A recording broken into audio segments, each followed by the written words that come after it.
Chapter 1090. Haha, this is the first Alliance Master since Raccoon started writing the novel. I'm a little excited, haha. I won't say anything else. Today's update is a must. Capital City Theater. Compared to the snowy streets outside, where there were no pedestrians, the theater was as warm as spring. Everyone was toasting each other, and the faint aroma of wine accompanied by the continuous beautiful movements spread to every corner. The atmosphere was very noisy and lively. A gathering of nobles, to put it bluntly, other than to relax. The main purpose was to give the nobles a platform to talk about politics and business. Of course, that was for the middle-aged and old fellows who held high positions in their families and the empire's court. For the younger ones, as well as the noble ladies and young ladies, such a gathering or a private meeting with a lover. Don't be in a hurry to say that it was immoral. This was called elegant in the noble circle. The nobles were quite open-minded about the matters between men and women, at least on the surface. Otherwise, with the battle record of a certain fellow with the title of Flower Wolf, he would have been beaten to death in a corner of an alley in the capital city long ago. All right, there were indeed people who thought so now. Violet-style perfume number 3, right? Haha, the respected and beautiful Countess Vanessa.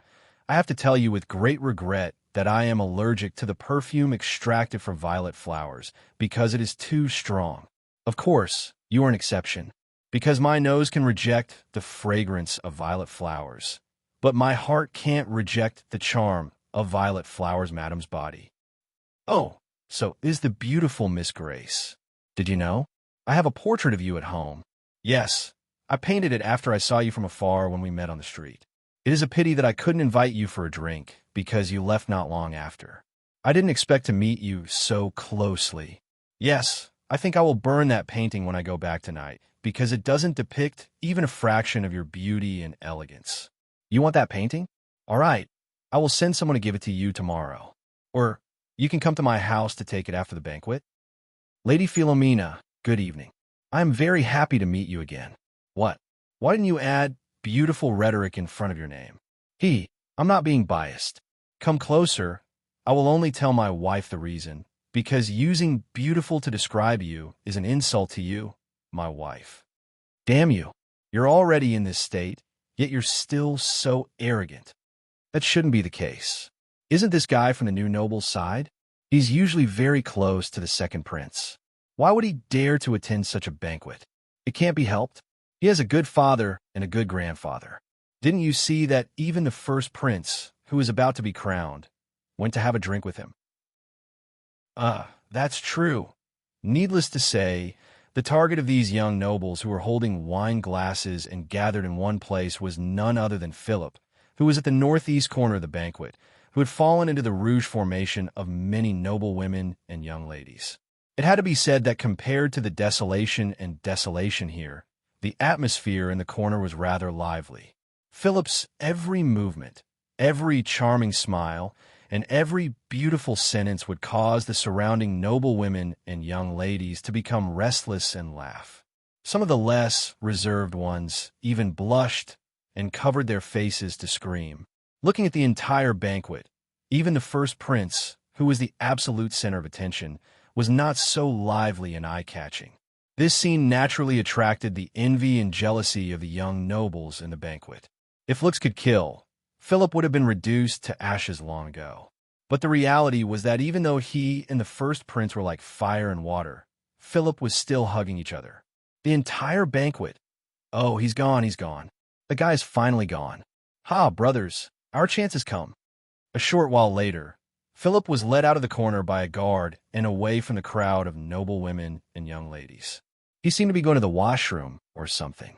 The young nobles who could no longer hold themselves back immediately became restless and excited. Quick, they're going to disperse. Who's going first? Let's wait. We don't have that guy's ability to please so many women. It's safer to wait until they disperse and attack them one by one. That's right, Miss Grace is mine. No one is to fight with me. Otherwise, don't blame me for falling out. Look at how cowardly you are. What's wrong with gathering together? If you're not going, I'll go first. After a short discussion, A handsome young noble adjusted his bow tie and raised a glass of red wine. Under the gazes of the crowd behind him, he revealed an elegant smile, feeling good about himself, and walked toward the noble women and young ladies who were dispersing in the corner. His target was clear, and his taste was unique. He did not go toward Grace and the other young ladies. Instead, he approached a beautiful woman wearing a luxurious purple fur cloak. Seeing this, the group of young nobles in the distance could not help but be surprised. That's Countess Vanessa? It can't be. That age difference is at least a dozen years. How could he do it? While they were discussing in low voices, the brave, noble young man had already come to the beautiful lady's side. He took a deep breath and looked at the Countess, who turned her head to look at him. He put on a slightly surprised smile at the perfect moment. "Good evening, beautiful lady." So it's Countess Vanessa? Oh, sorry, I was too abrupt. I was completely attracted by the mysterious and elegant Violet style. I didn't notice your noble status. Yes, if I'm not wrong, this is Violet style number 3 perfume, right? I like it a lot. F***CK. Shameless. Shameless. Isn't this the trick that Philip just used? He even pretended to like this perfume. Why? Why didn't I think of it? Hearing this familiar conversation from afar, the group of young nobles in the distance thumped their chests and stomped their feet. It was too late for regrets. Just when everyone thought that the young noble would definitely succeed. You like this perfume? The beautiful lady raised her eyebrows and took out a small purple bottle from her bag and handed it over. Then I'll give it to you. It just so happens that I want to change to a light fragrance one. The young noble was stunned when he heard that. The people in the distance were also a little dumbfounded. Why did she suddenly not play by the rules? By the way, what you're using now is, Champ's Pavilion Gentleman Neutral Perfume? She covered her nose slightly. The fragrance is not bad. But next time, remember to apply a little on your wrist and neck. Don't spray it all over your clothes. This is not the seasoning of food, and it's not what a gentleman should do. Little brother, thank you. You're welcome. He instantly retreated. In the distance, the group of young nobles looked at each other and were speechless. After this experience, they would understand the true meaning of the saying, comparisons are odious. All right, let's turn our gaze to the corner of the theater, a certain lounge. Success? That traitor is dead? Boss personally took action. He was stabbed between the eyebrows. He can't be more dead. Are you sure? I'm sure. Good. Then, tell your boss that the temple supplies will leave the capital tonight. There's not much time left. This is your only chance. You can't miss it. Also, wish him success in advance. I'll cooperate with the matters in the capital. Tell him not to worry. Okay. By the way, boss just sent word that there might be some slight changes in the plan. What I need to do, it's very simple. Go out and find someone to drink. Just get drunk. No problem. That's fine. At this moment, outside a large warehouse of an organization in the capital, 3 black figures sneakily flashed. Damn, isn't it just killing someone? Why are you taking so long? Owens and I have been waiting for you for a long time. What took you so long? There was a small situation, but it's fine. It's already been resolved. I met 2 old acquaintances and chatted for a while. It took some time. You have acquaintances in the capital? It was just an accident. Jack, you know these 2 too. They're old acquaintances. How is that possible? I've never stolen anything in the capital. Bose Bugnes? You know them, right? F***CK. No, it can't be. All right, look at how scared you are. Isn't it just 2 high-level warriors? With your current strength, even if you can't win, you can still escape. Why are you trembling? Don, Jack, we can't chat anymore. The movers are coming. We have to hurry and find a place to hide. Let's go. Chapter 1091. As night fell and neared dawn, the snow that filled the sky above the capital finally slowed down. After 3 or 4 hours, the theater banquet in the city was about to come to an end, and the people were about to leave. As mentioned earlier, this was only a small celebration banquet. After all, the crown had yet to truly be placed on the crown of the first prince's head, so it was naturally inappropriate to hold an all-night celebration. A small celebration was the way to go. Keeping a low profile and accumulating good karma was the way to go. Of course, when it was time to officially leave, they naturally had to let the important figures leave first. This wasn't completely due to a sense of privilege. Most importantly, it was due to practical needs. After all, the arrival of the important figures meant that the banquet had officially begun. It was not good to wait for the latecomers. The same logic applied to leaving the banquet. With these important figures personally holding the fort, the people below would not be able to let go. They were even more unwilling to let these important figures leave as soon as possible. All right, let's not talk too much. The most important person present was naturally none other than the first prince who was about to be crowned. Thus, when the first prince suggested drinking the last cup of wine in his hand, everyone present understood tacitly and stood up to gather. They all raised the cups in their hands and were about to politely send the first prince off. But at this moment, the door at the entrance was suddenly pushed open, and a few figures rushed in. The nobles instinctively turned to look and couldn't help but be stunned. Among these figures were theater guards, some family guards, and a slightly chubby, familiar figure. That was the head of the city's garrison. Something happened. Seeing the sweaty head of the garrison walk to the first prince's side and hurriedly whisper into the ear of an old noble of high status. The nobles present couldn't help but feel their hearts skip a beat. They instinctively knew that something was wrong. At this moment, what did you say? Say it again. A shocked and furious roar suddenly resounded through the hall. Hearing this, everyone subconsciously turned around again, only to see an old noble dressed in a luxurious robe and wearing a long curly wig. His face was filled with disbelief as he looked at the guard beside him with a ferocious look as if he wanted to eat someone alive. Duke Mitchell, did something happen to the O'Glair family? Could it be that bandits have broken into their manor again? It had to be said that ever since the news of Winston betraying his master and assassinating his senior brother spread, the O'Glair family's path of attracting hatred was gone forever. His reputation was completely ruined, and it would probably take a few years for him to recover.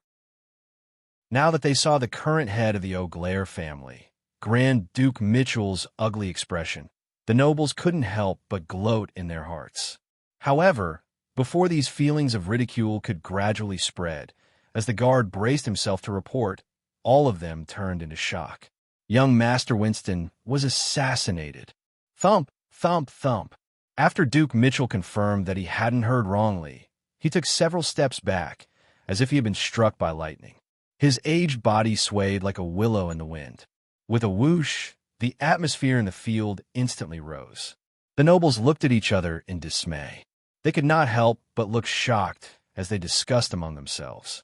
As mentioned earlier, Winston, who was born in the Sword God bloodline, had unquestionable accomplishments in terms of strength. Thus, even though there were countless people in the capital who despised Winston's moral character and hoped that he would one day die tragically on the streets, everyone knew that it was very, very difficult to successfully assassinate Winston. But now, this seemingly impossible thought had suddenly come true. Of course, shock was just shock. This was not the main point now. After all, the world was vast, and there were many experts. Winston was not his former master, Wu Ding, and could not truly be the #1 expert in the world. Thus, it was not impossible for him to be assassinated. The main point now was that Winston and the O'Glair family had already made their stance clear. They had sided with the first prince, but now they had been easily assassinated in the empire's capital, and at a sensitive time when the first prince was about to hold a celebration for his coronation. To put it bluntly, this was clearly a slap to the first prince's face.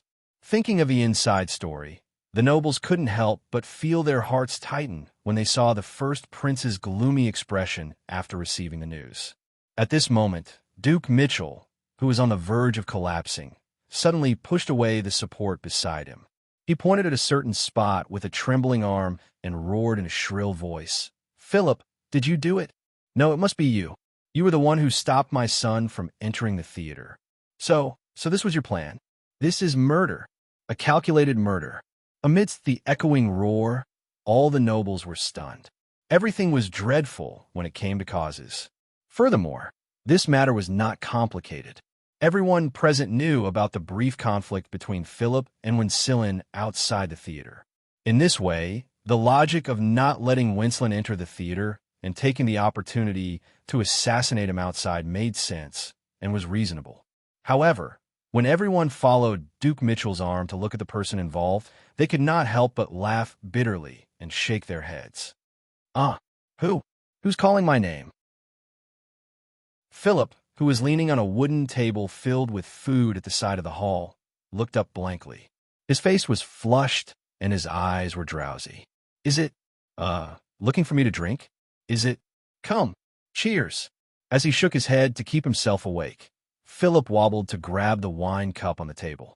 After a few attempts, he finally succeeded, but the wine in the cup had already spilled more than half. In the end, he did not know who he was toasting to, but he raised his head and downed it in one gulp. It was very satisfying. There was no explanation, but the drunken look on Philip's face was the best explanation. A noble lady frowned and looked at Duke Mitchell. She could not help but refute. Your Grace, we are very sorry about Winsilin's death, and we can understand how you feel right now. However, this has nothing to do with Sir Philip. He stayed in the hall all night and did not leave at all. Everyone present can testify. How could he have gone out to assassinate Winsilin? That's right, we can testify. Your Grace's words are unreasonable. Sir Philip had been with us since the beginning of the banquet. After that, he kept looking for people to drink. He had no time to assassinate Winsilin at all. That's right, we all saw it. Could it be that Your Excellency thinks that everyone here is blind and is giving false testimony? At this moment, Philip's charm as the flower wolf of the imperial capital was undeniable. A group of noble ladies and young ladies all fought to stand up and testify, filled with righteous indignation. Duke Mitchell obviously did not expect this to happen. His old face turned green, white, and red. He opened his mouth a few times, but was forcefully held back. He almost suffocated. In the end, he could only raise his neck and roar angrily. He could have sent someone. Then who did he send? Your Grace, did you see it with your own eyes? You didn't see it, right? Since that's the case, why are you so sure that this was done by Sir Philip? You are slandering him. Never try to argue with a woman. This was the truth. And what was even more terrifying than this truth was trying to argue with a group of women. Duke Mitchell obviously did not realize this, or he did not understand the severity of the situation. Thus, before he could say more than a few words, he was killed in a flash. His saliva splattered everywhere as he retreated in defeat. His state was so miserable that even the eldest prince, who was at the side, could not stand it anymore and helped him. All right. The Duke had a slip of the tongue. Everyone, please calm down, calm down. The eldest prince consoled the group of male nobles who were smiling bitterly. Only then did the situation calm down slightly.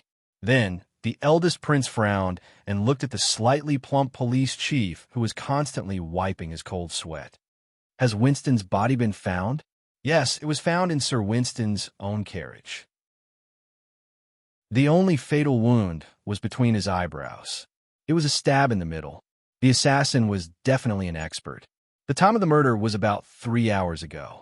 The location of the murder should be in a small alley in Baker Street. What about the murderer? Who is the murderer? Duke Mitchell, who had recovered, asked anxiously. This, after hesitating for a moment, the cold sweat on the police chief's forehead increased again. He braced himself and replied, "It happened so suddenly. Sir Winston's body has just been found here. We have not gone to the location of the murder to investigate in detail, and we have not had the time to gather and analyze all the information. We need time to determine the murderer's identity." Pausing for a moment, he stole a glance at the eldest prince whose expression had instantly darkened. The head of the guards did not even have the time to wipe off his cold sweat as he hurriedly continued. However, there are already clues now. The dragon riders patrolling the area where the incident took place found a suspect and killed him on the spot in the ensuing battle. Then who is the suspect?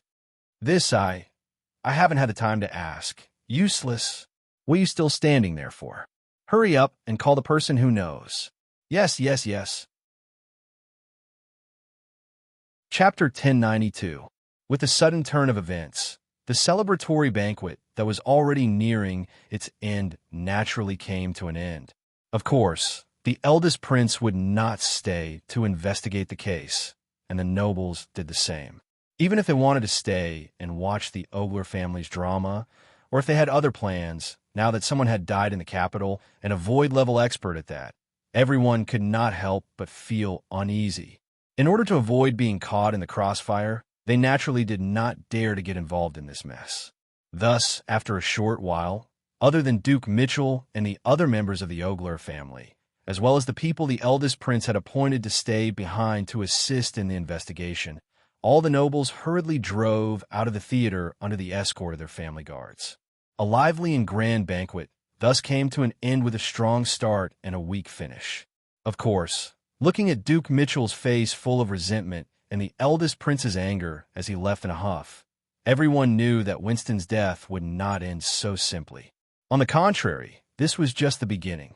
In the following period of time, the already unstable situation in the capital would definitely be stirred up again, with undercurrents surging after a while in the empty hall of the theater.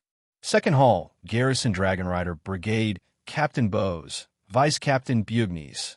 After a pause, he looked at the unfamiliar nobles in front of him who did not know who they were, and simply bowed and said, "Greetings, sirs." An old nobleman with white hair and a beard, who was the person the eldest prince had appointed to stay behind before leaving, asked coldly, "Sir Winston died in the patrol area of your brigade?" This sounded like a direct accusation, but Beau's expression did not change when he heard this. He nodded calmly and said, "According to our judgment, yes. The specific location should be in an alley near Beck Street." "Damn it, how do you patrol in the garrison?" Before he could finish speaking, Duke Mitchell, the white-haired old nobleman, frowned and interrupted Mitchell, who could not hold back his anger, and roared angrily. He gestured with his hand and said, "Calm down for now. Anger will not solve any problems. I have to report to the eldest prince later, so please wait for me to finish my questioning." Looking at the angry Mitchell, the white-haired old nobleman turned and asked again, "I heard that you killed a suspect." "Yes, sir. It was a mole. Well, an assassin. We found him near the alley. Just as we were about to ask him about his identity, he saw us and turned to run. Only Vice Captain Bugnes and I were able to catch up with him, and then we fought. He was very strong, and we also paid a price to kill him on the spot." Touching the bloody cloth wrapped around his abdomen, Bowes replied with a look of luck, "Since you said that the assassin is a suspect, then do you think he has something to do with Sir Winston's death?" "Yes." "Bullshit." Hearing this, Mitchell could not help but roar again. "I know what the police station is trying to do. Let me tell you, don't think you can fool us this time." Bowes frowned. "Sir," he pointed at the Bugnes, "answer me. What is the level of your dookie?" "Well, the peak of the high level." This was about the limit of one's cultivation without a good dookie cultivation method. Of course, with Bowes and the Bugnes' rich fighting experience, a normal low-level Earth-level warrior might not be their opponent. "Huh, did you hear that? Only the peak of the high level. What a joke. You two assassins who can kill a high-level warrior with a little injury. How can you assassinate my son who is at the void level? If this is not fooling, then what is?" Bowes rolled his one eye. Being interrupted and questioned time and time again made him angry. "So what if your son is at the void level?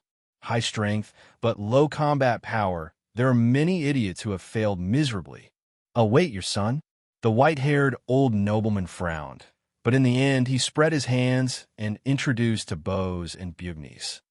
"This is Duke Mitchell, the father of the victim, Winston." Losing a son at an old age, there was nothing to say. Bugnes sniffled, resisting the urge to sneeze, and patiently explained, "Sir Duke, we are not fooling you, nor do we have the guts. These are all things that could be investigated." The furious Mitchell, of course, did not have time to listen to any explanation.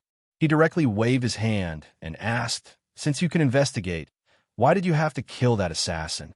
Now that the clues are broken, how are you going to investigate?" This was unreasonable. If they could capture him alive, who would be willing to kill him right away? In other words, They couldn't possibly allow the other party to kill them just to capture them alive, right? Bugnes was very patient and continued to explain. Sir Duke, at that time, we did not know that your son had died. We only treated the other party as an ordinary assassin. Plus, the other party's strength was not weak. We did not have the confidence to capture him alive. So, I know the identity of that assassin. Bose suddenly interrupted. Although he's already dead, I'm very familiar with his attacking habits, strange assassination style, and so on. I'm 90% sure of his identity. Mitchell and the white-haired old noble could not help but be stunned when they heard this. Then they asked with great joy, who is he? He should be someone from the gray space. I have dealt with them when I was in the north. Bo's tone was very certain. However, Mitchell and Bugnes looked at each other when they heard this. They were both at a loss. What is the gray space? With their status and level, as well as the living environment in the south of the capital all year round, it was normal that they had not heard of the gray space. Moreover, the gray space was like a certain someone they were used to keeping a low profile, an assassin organization in the north, similar to the Bounty Hunter Guild. Although there is no actual evidence, they are inextricably linked to the Gray Coat Army. Pause for a while. Bose looked at Mitchell and Bugnes, who were still at a loss. He thought for a while and said, Sir, you should have heard of the name Tang In, right? Tang In. That wanted criminal? It had to be said that although Tang In tried his best to keep a low profile, his name was already somewhat well known in the Caesar continent. This was especially true in the Bran Empire, especially after the Temple of Light, and the Empire had joined forces to hang his wanted portrait all over the Empire. It had caused quite a stir. Bose nodded with certainty. That's right, that wanted criminal. The Gray Space Assassin Organization was also founded by him. He paused and turned to look at Mitchell, who seemed to have thought of something and was in a daze. According to the information we have collected, Sir Winston and Tang did not have a good relationship. They could even be called enemies. Combined with the assassin from the Gray Space, we have reason to deduce. He killed him. It was Tang In who killed Winston. Mitchell muttered in a low voice, as if he had lost his soul.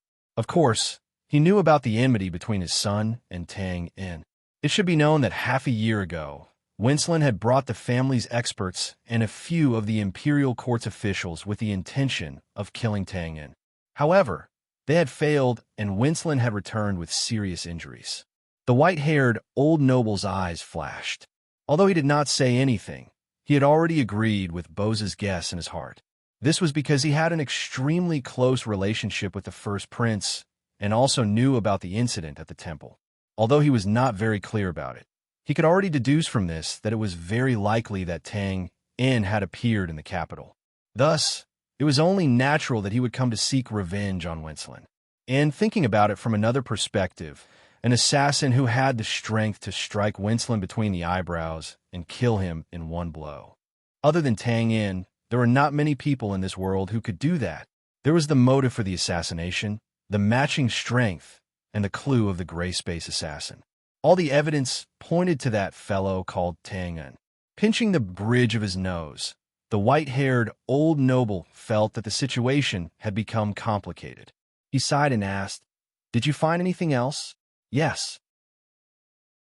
It was just a casual question, but Bose took out a piece of blood-stained sheepskin from his bosom with great seriousness and handed it over. Sir, please take a look at this. Stunned, the white-haired old noble subconsciously reached out to take it.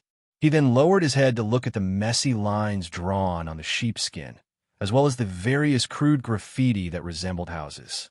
He could not help but ask in shock, What is this? A map.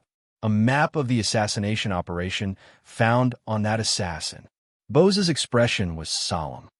I once saw a famous painting depicting the temple headquarters, although it was only a corner of the buildings. Yes, I did not dare to confirm it, so I brought it here for you to take a look. The temple headquarters? How is that possible?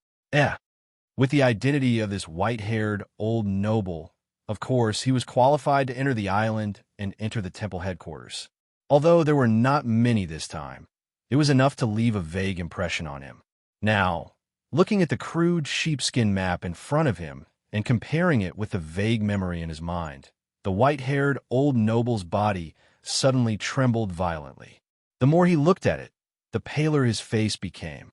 Even his hands were trembling. This is really the map of the temple headquarters? He exclaimed. This bastard. What is he trying to do? Duke Mitchell, quickly come and take a look. Is this the map of the temple headquarters? Mitchell also frowned and observed for a while.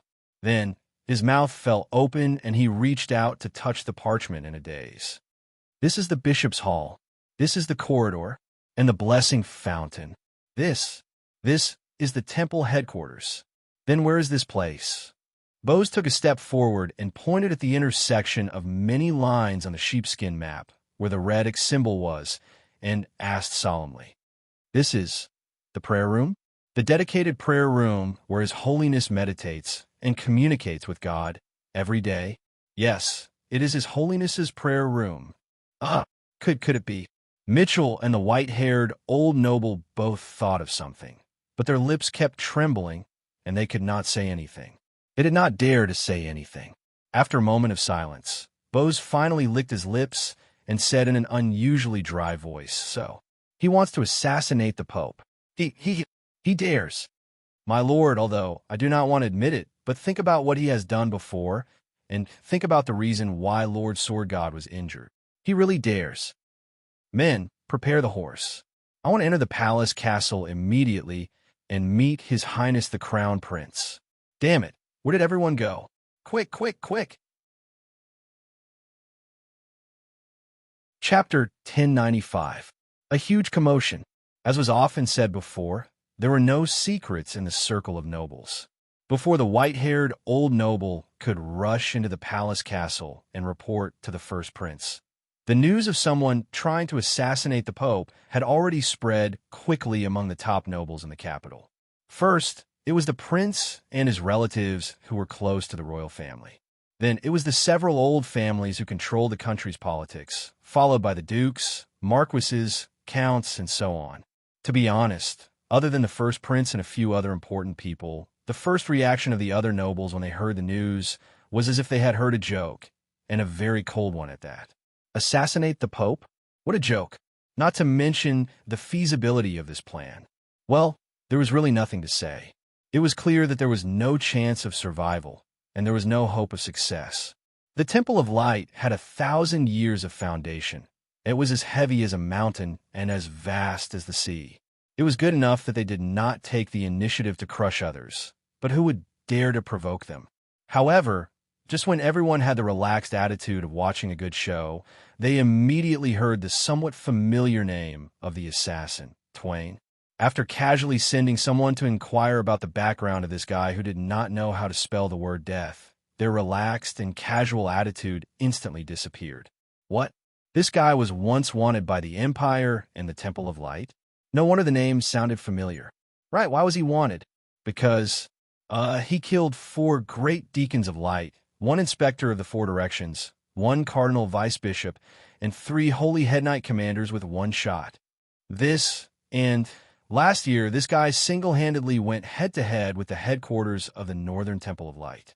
In just half a year, the influence that the Temple of Light had painstakingly built up in the north for more than 1,000 years was reduced to the lowest point.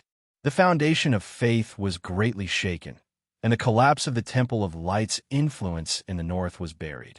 Not long after that, he led an unknown powerhouse to directly attack the headquarters of the Northern Temple of Light, slapping them in the face and retreating unscathed. He even cut the headquarters of the Northern Temple of Light into 2 with a single slash of his sword.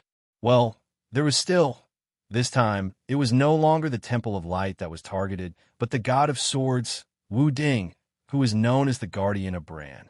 It happened a few months ago on the Lano River. The details of the battle weren't clear. All they knew was that this guy blocked the center of the river and blocked the path of the Sword God's group. After that, an earth-shattering battle ensued. The water level of the river within thousands of miles receded. Countless prosperous ports were reduced to small towns overnight. In the end, the Sword God retreated with injuries. Even now, he was still lying in the royal court sanatorium. However, this fellow had once again escaped unscathed, and now he was back to cause trouble again.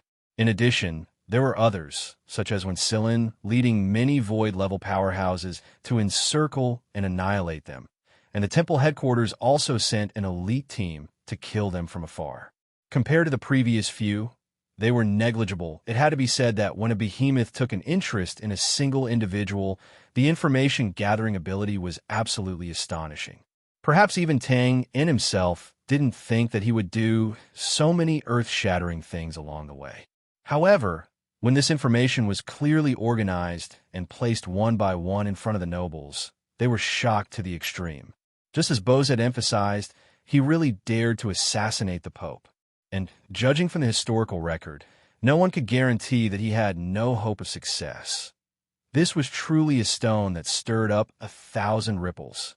Of course, people like the Crown Prince who already knew the inside story of the temple and Sylvia were mentally prepared for Tang's arrival. Naturally, they wouldn't panic. However, what they didn't expect and were unprepared for was that Tang would play so big this time. It seemed that not only did he want to save people, but he also wanted to kill the Pope along the way.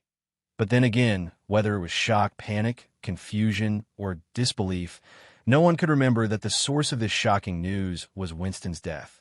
In other words, Winston, who was still a person of high status in the capital, had been brilliantly ignored by everyone.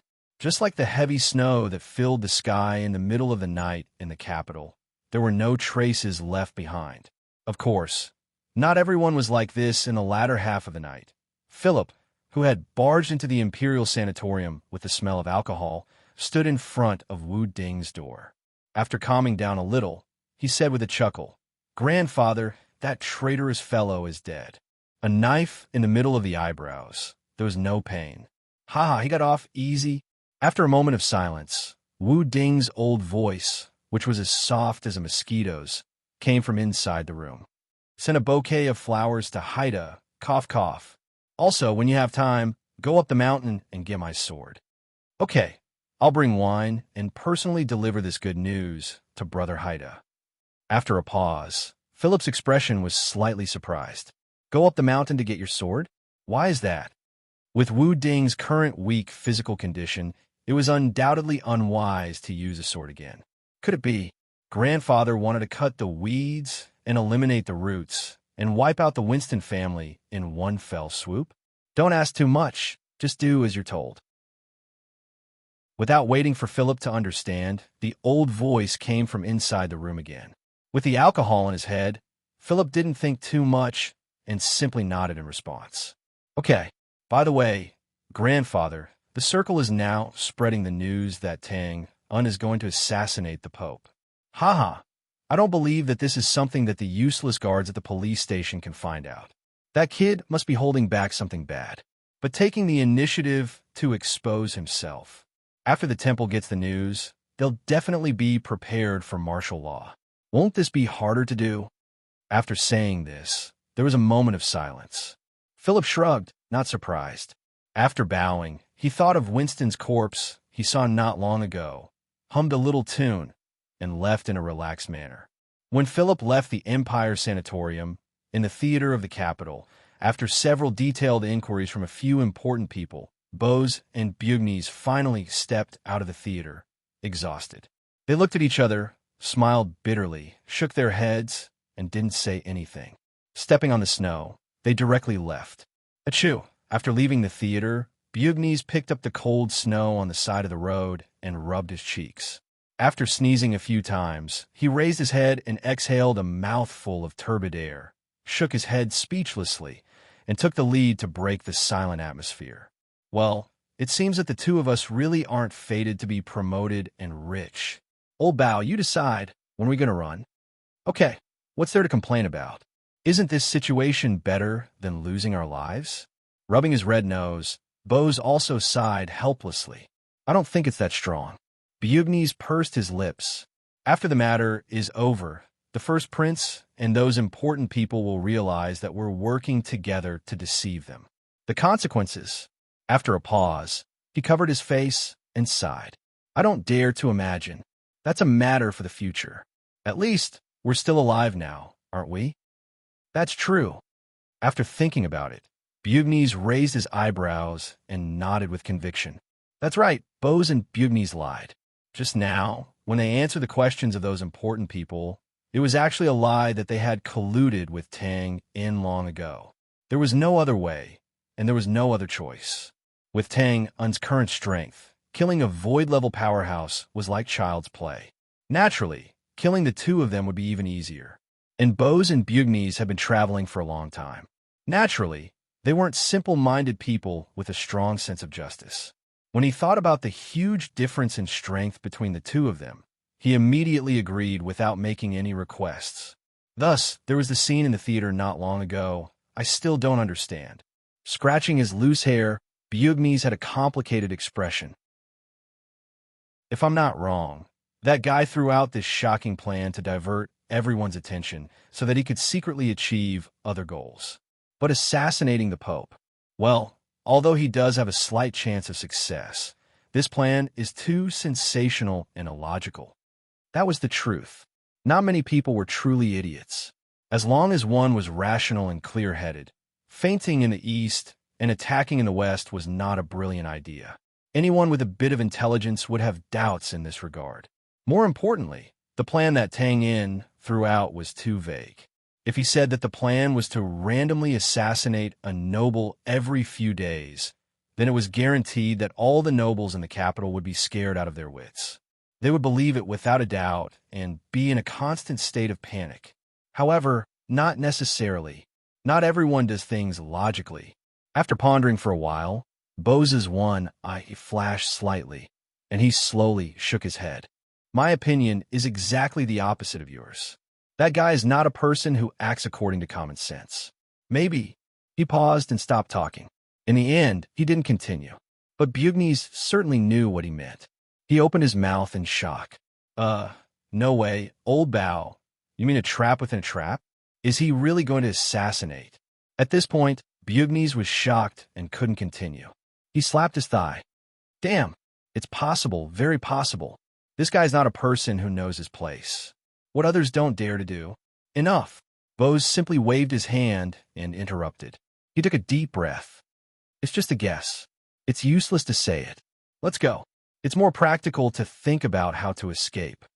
Bugnes was stunned and instantly understood that this was not the time to talk about this.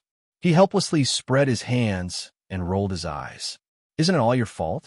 That guy proposed to take us back to the north safely after this and said that he would find us an easy job, but you flatly refused. Nonsense. What if he wants to kill you? Can you bear it? If he wants to kill you, he would have done it long ago. Why wait until later? Admit it, old Bao. You just can't bring yourself to do it. You think that the mole you used to play in the palm of your hand is now a man-eating lion. You can't get over it. Get out.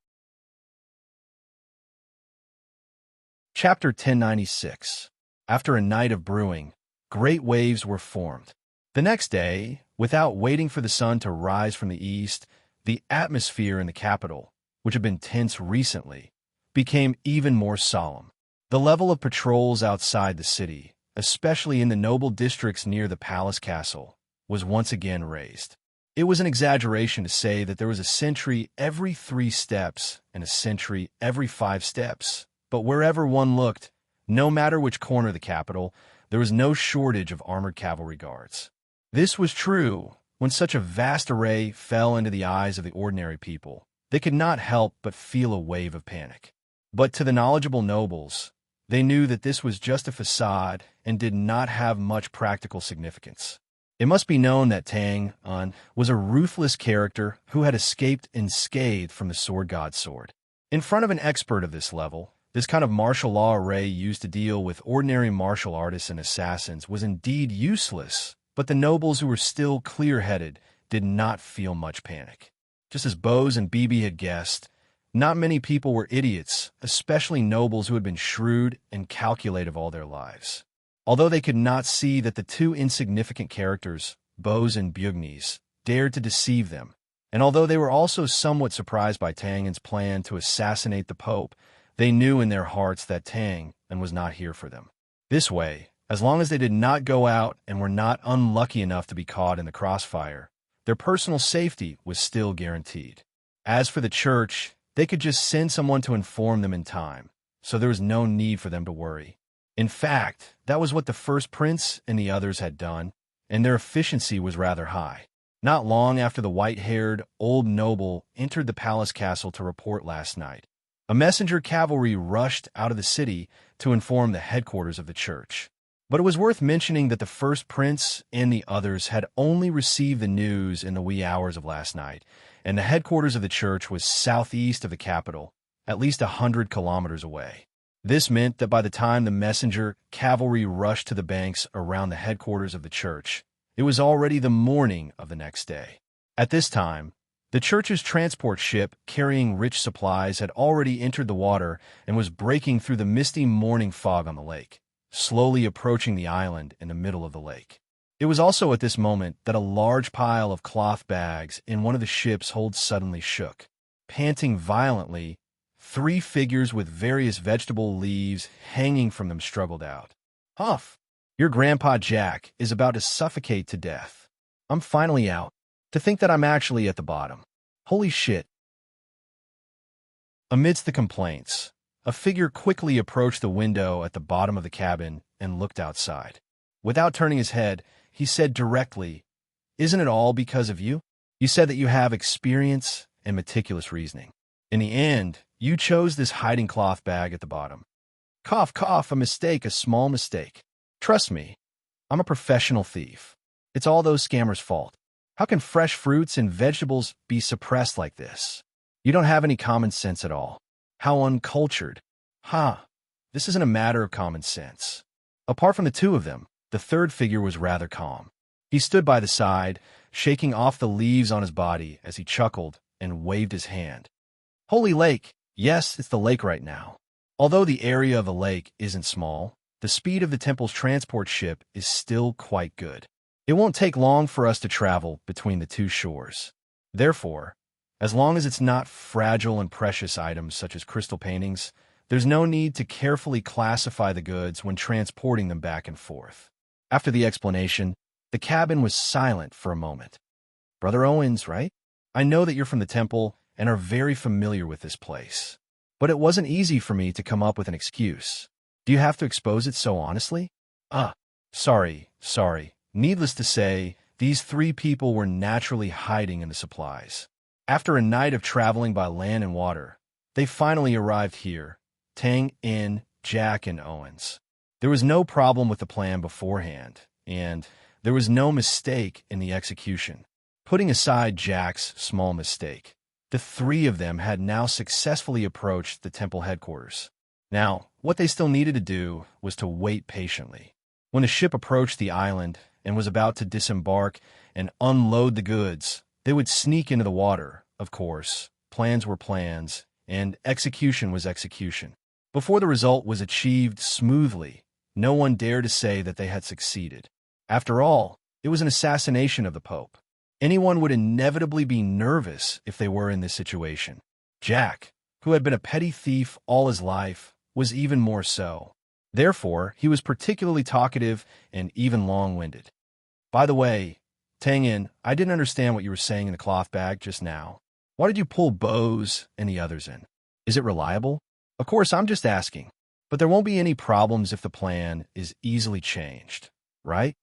Don't worry, I'm more concerned about problems than you are. After all, my life is more valuable than yours." They gathered in front of the window at the bottom of the cabin and squinted at the splashing water outside the window. Tang In explained in a low voice, "The temple must have known that we would come to rescue Sylvia. What's more, I still have to kill Winston in the capital. Our whereabouts will be exposed sooner or later. It doesn't matter if it's exposed. This is part of our plan. But we have to think carefully about who will execute it." After a pause, he continued, "If we release the news out of thin air, not only will no one care, even if it attracts attention, it will also make the other party suspicious. And according to our plan, we plan to let Philip's side reveal it. But on the surface, although I have a grudge against the god of swords Wu Ding, the relationship between Philip and me is even more obvious. A little investigation will definitely not be able to cover it up. So if he reveals it, the effect will be average, and it will still arouse a certain degree of suspicion. Of course, we didn't have a better choice before, so we could only let him reveal the news. But it's different now.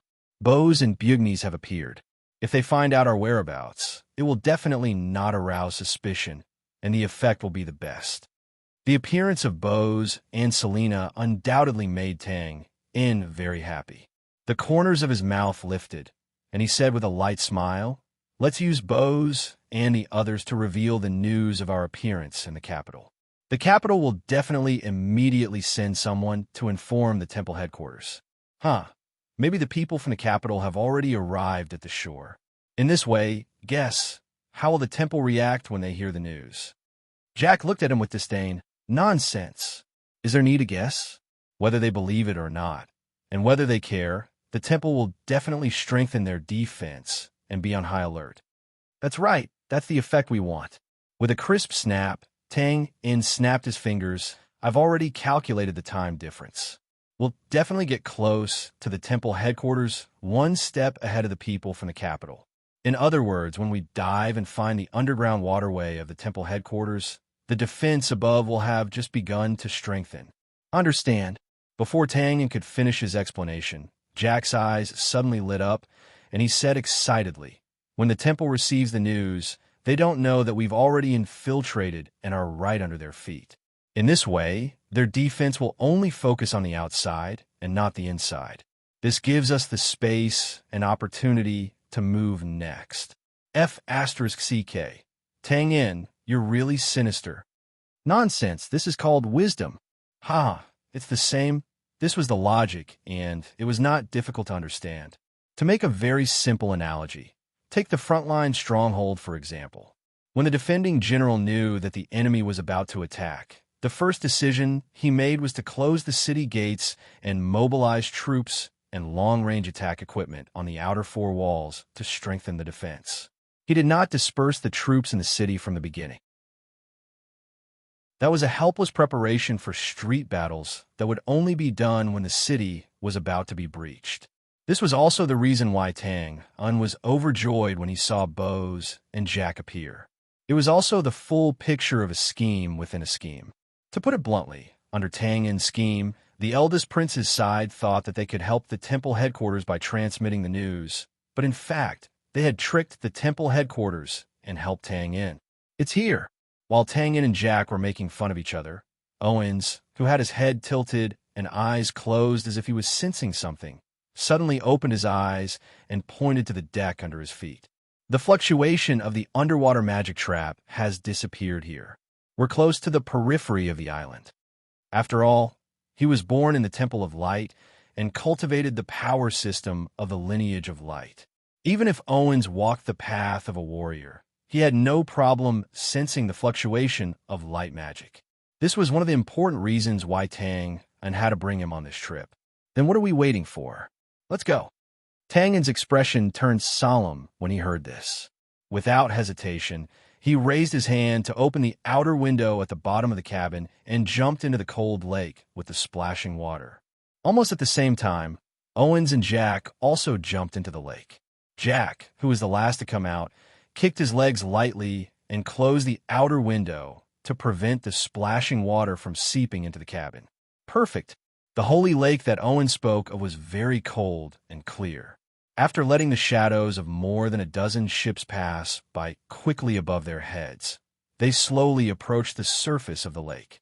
Not far away, the huge shadow of the island and the large, well-defined conjoined buildings came into view. The waves were sparkling, and the mist was faintly discernible, lingering. In their line of sight, the temple buildings that stood loftily above the water island and under the dome appeared so majestic, noble, mysterious, and majestic. They were like the white jade statues of the gods that stood at the top of the tallest building. They were not close to the smoke and fire, nor were they stained with the colors of the mortal world. Is this the headquarters of the temple? It's so King spectacular. Although the distance was not far, under the cover of the light and thick morning fog, Tang In and the other two, who were floating on the water, did not have to worry about being discovered by the guards on the island. Actually, after looking at it for a long time, it's just SOSO. There's no human scent here. Looking at Jack, whose mouth was slightly open and in a daze, Owens gently shook his head and replied indifferently. However, although his tone was indifferent, looking at the familiar buildings again, Owens's eyes could not help but flicker slightly. There was a hint of emotion in his eyes. Tang In also narrowed his eyes and looked at the headquarters of the temple not far away, but his eyes wandered a little. Of course, he was not feeling emotional, but more like he was searching for something. Oh, we're finally here. You're here, just behind that window. Don't panic. Wait a little longer. Wait for me to pick you up and go home with her child. Chapter 1097. Hey, you're awake? Why are you up so early today?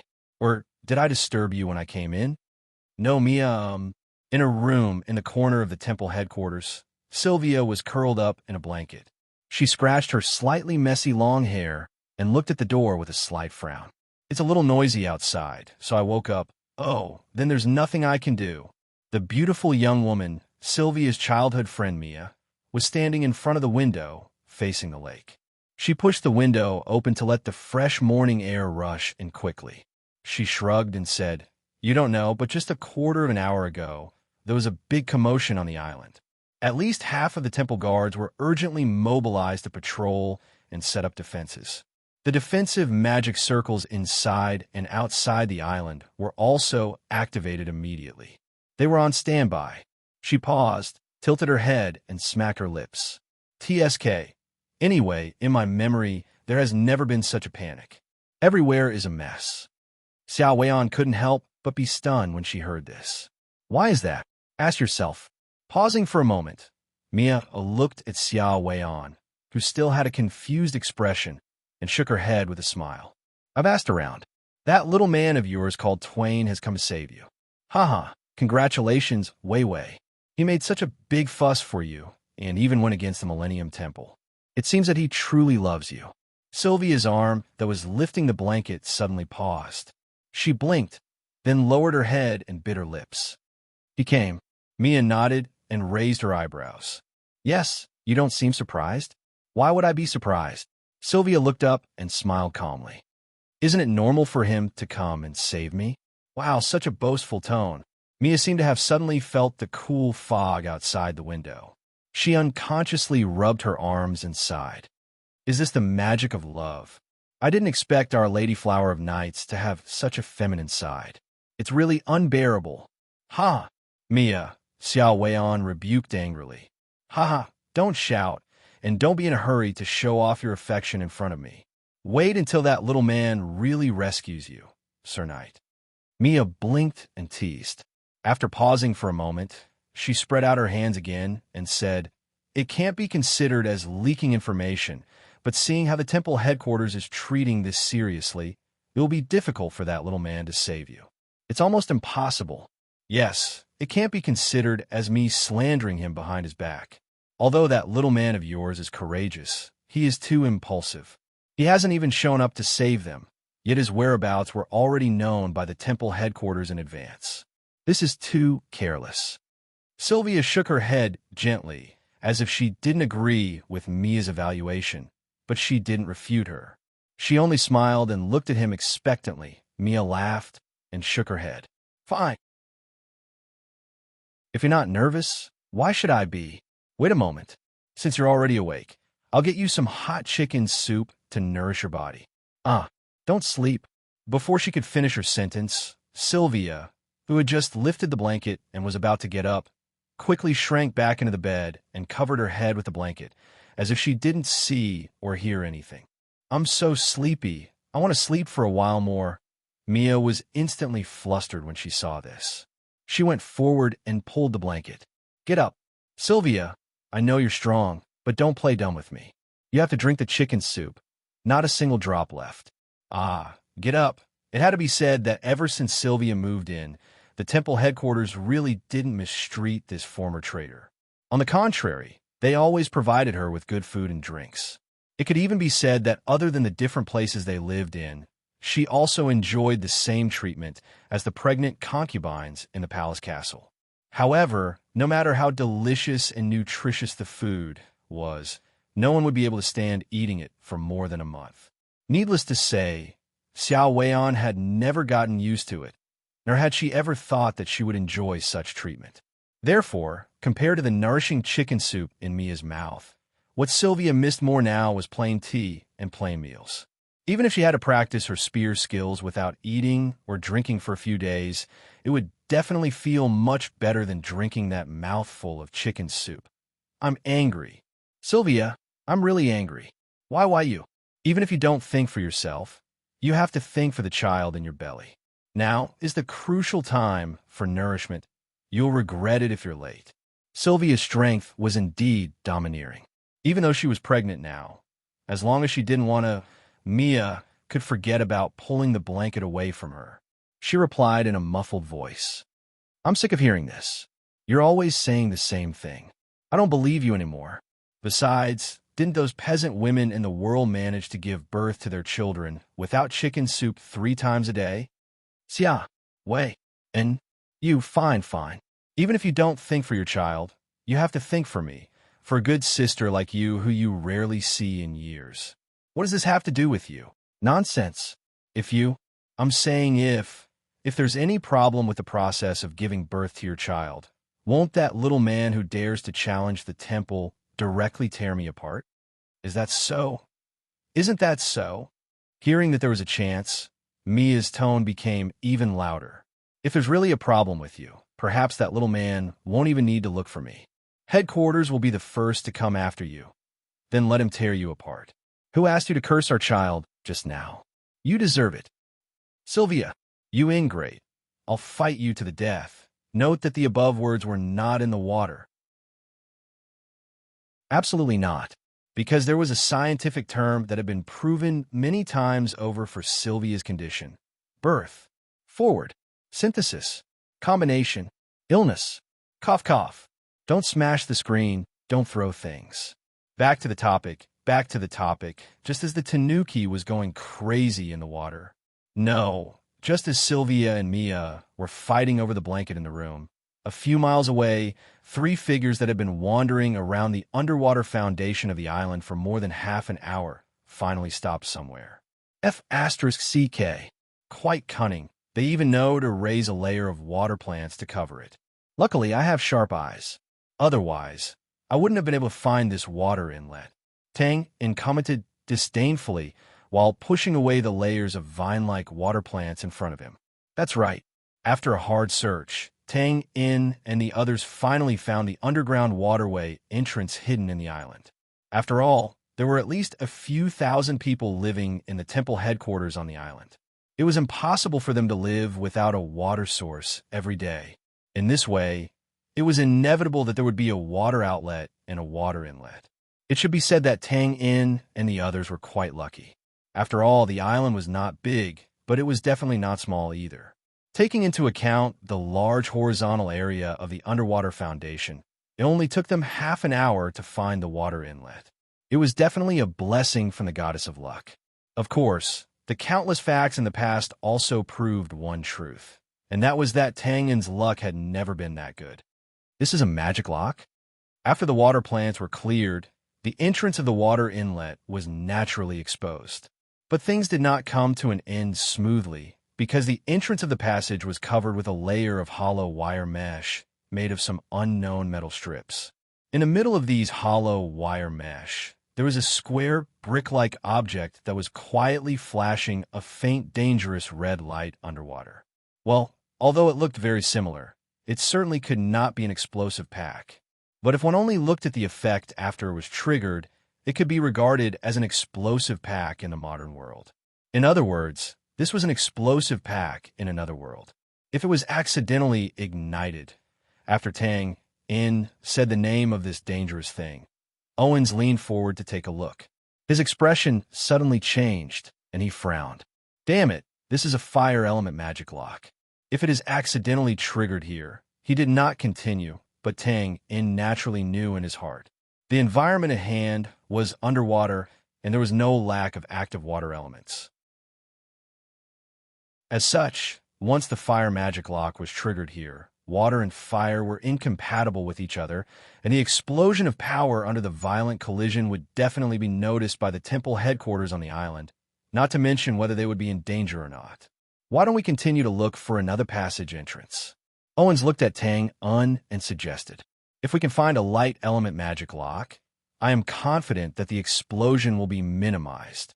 As soon as he finished speaking, Owens felt his shoulder being patted. He turned his head in surprise and saw Jack, who was floating behind him, lifting his chin slightly and pointing at himself with an arrogant and infuriating expression.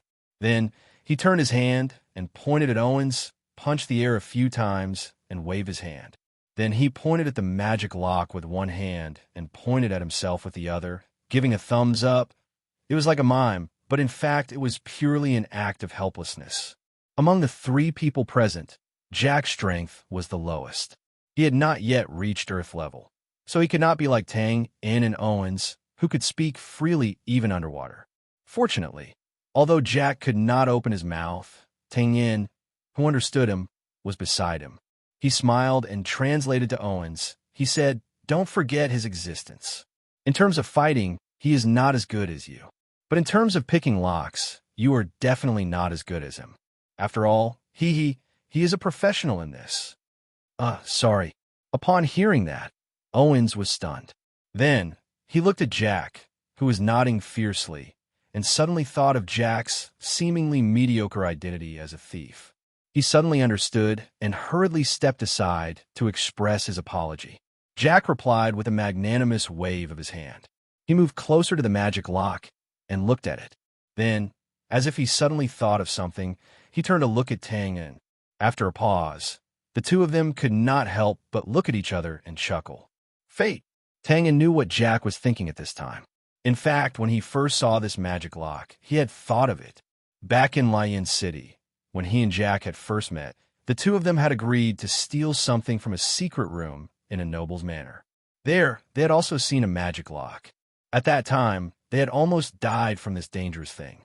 Fortunately, later on, it was more daunting than dangerous, and they had successfully unlocked it. It was also because of that special experience of going through trials and tribulations that they had laid a solid foundation for their seemingly strange friendship. Chapter 1098. They were still underwater in the underground passage. It had to be said that although Jack's strength had not improved by leaps and bounds over the past few years, his professional craftsmanship had not fallen behind and had improved qualitatively. The troublesome magic lock that he wished he could die with a few years ago was now easily solved in just a few minutes with Jack's skillful hands and the many auxiliary tools he carried with him. Of course, this was just the beginning. Although the temple headquarters had not thought that Tang and the others would sneak in through the underground passage, when they built this place many years ago, they must have considered the safety of the water source. Therefore, not only at the entrance of the passage, but also in the large section of the passage behind, there were also many magic locks, magic traps, and so on to ensure the safety of this place. There was no doubt that in this field, Jack, who was a professional thief, was naturally more professional. So he was now the vanguard of the three-man team. And this was actually one of the important reasons why Tang chose to bring Jack over this time.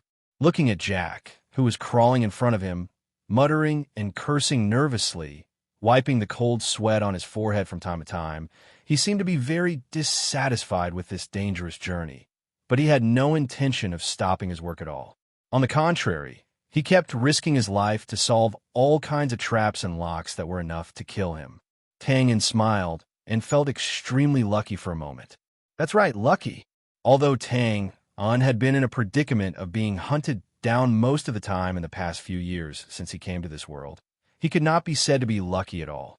But from another perspective, in this strange journey, he met Jack, David, Michaud, Philip, and other good friends. He also met Josiah, Sylvia, Lansha, and other confidants. Even if he was going to assassinate the Pope now, which was an obvious act of courting death no matter how one looked at it, There are also good friends and brothers who were willing to help him and risk their lives with him. How could such an encounter not be called lucky? Well, the above pretentious psychological activity was Tang Un's old habit of thinking and sighing when he was on the move. Let me see. Oh, it's another fire magic lock. No, there's also the smell of wood magic. Ha!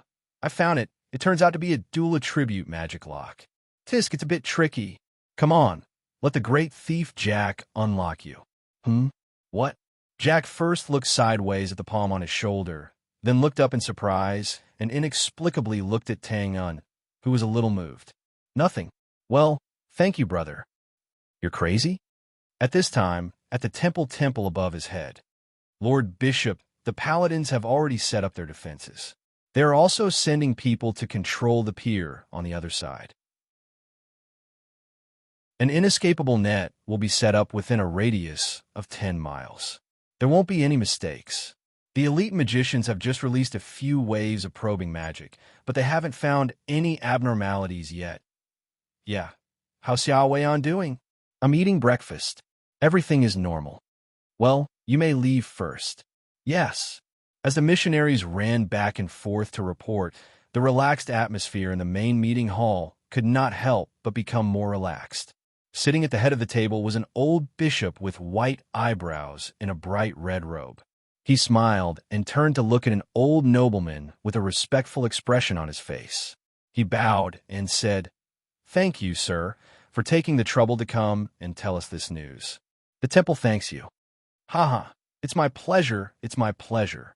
Although this red-robed, white-browed bishop was not the Pope, and of course, the Pope was not someone who could be seen by anyone, the aristocratic old man naturally did not dare to be arrogant with the status of this red-robed archbishop. He hurriedly returned the greeting with a smile. Since ancient times, the empire and the temple have coexisted and thrived together. Therefore, the palace dared not be careless when it comes to the safety of the Pope. Of course, we believe that the 1,000 years of strength of the temple will not be shaken by the moment of recklessness of a traitorous evil heretic. But, seeing that the aristocratic old man was hesitant to speak, the white-browed, red-robed bishop smiled gently and spread his hands indifferently. "But what? Sir, just say it." "So sorry for the offense." The aristocratic old man bowed politely. "It's just that in a few days, it will be the important moment of His Highness' coronation. There can't be the slightest mistake, so the palace." "Haha, please forgive me, Sir Bishop. It's not that we don't believe in the temple. It's just that this matter is too important and inevitably makes people uneasy. Well, this is also what His Highness the First Prince wants to convey to the Pope." At this point, the white-browed bishop naturally would not get angry. He nodded knowingly and still made a promise with a smile. "Sir, please rest assured. Please also report to His Highness." Speaking of which, the heretic called Tang Un is also an old rival of our temple. The temple will not be careless and will definitely hold the coronation ceremony to perfection. There will not be any mistakes. That's good. I'll go back and report to His Highness. I won't disturb you. Oh, sir, won't you stay for breakfast before leaving? I have a duty. I'll wait for the next opportunity. Of course, these were just polite words. Even though Sylvia was currently drinking the delicious chicken soup with a frown, that was only a special situation. In fact, the real temple's breakfast was rather boring and coarse.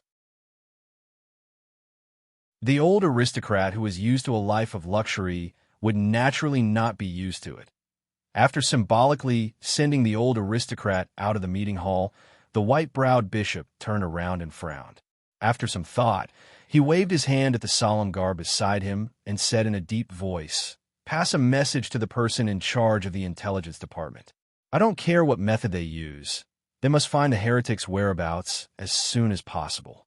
Also, pass on the information on Tang In to the Bounty Hunter Guild. The temple does not keep trash. Let them decide what to do."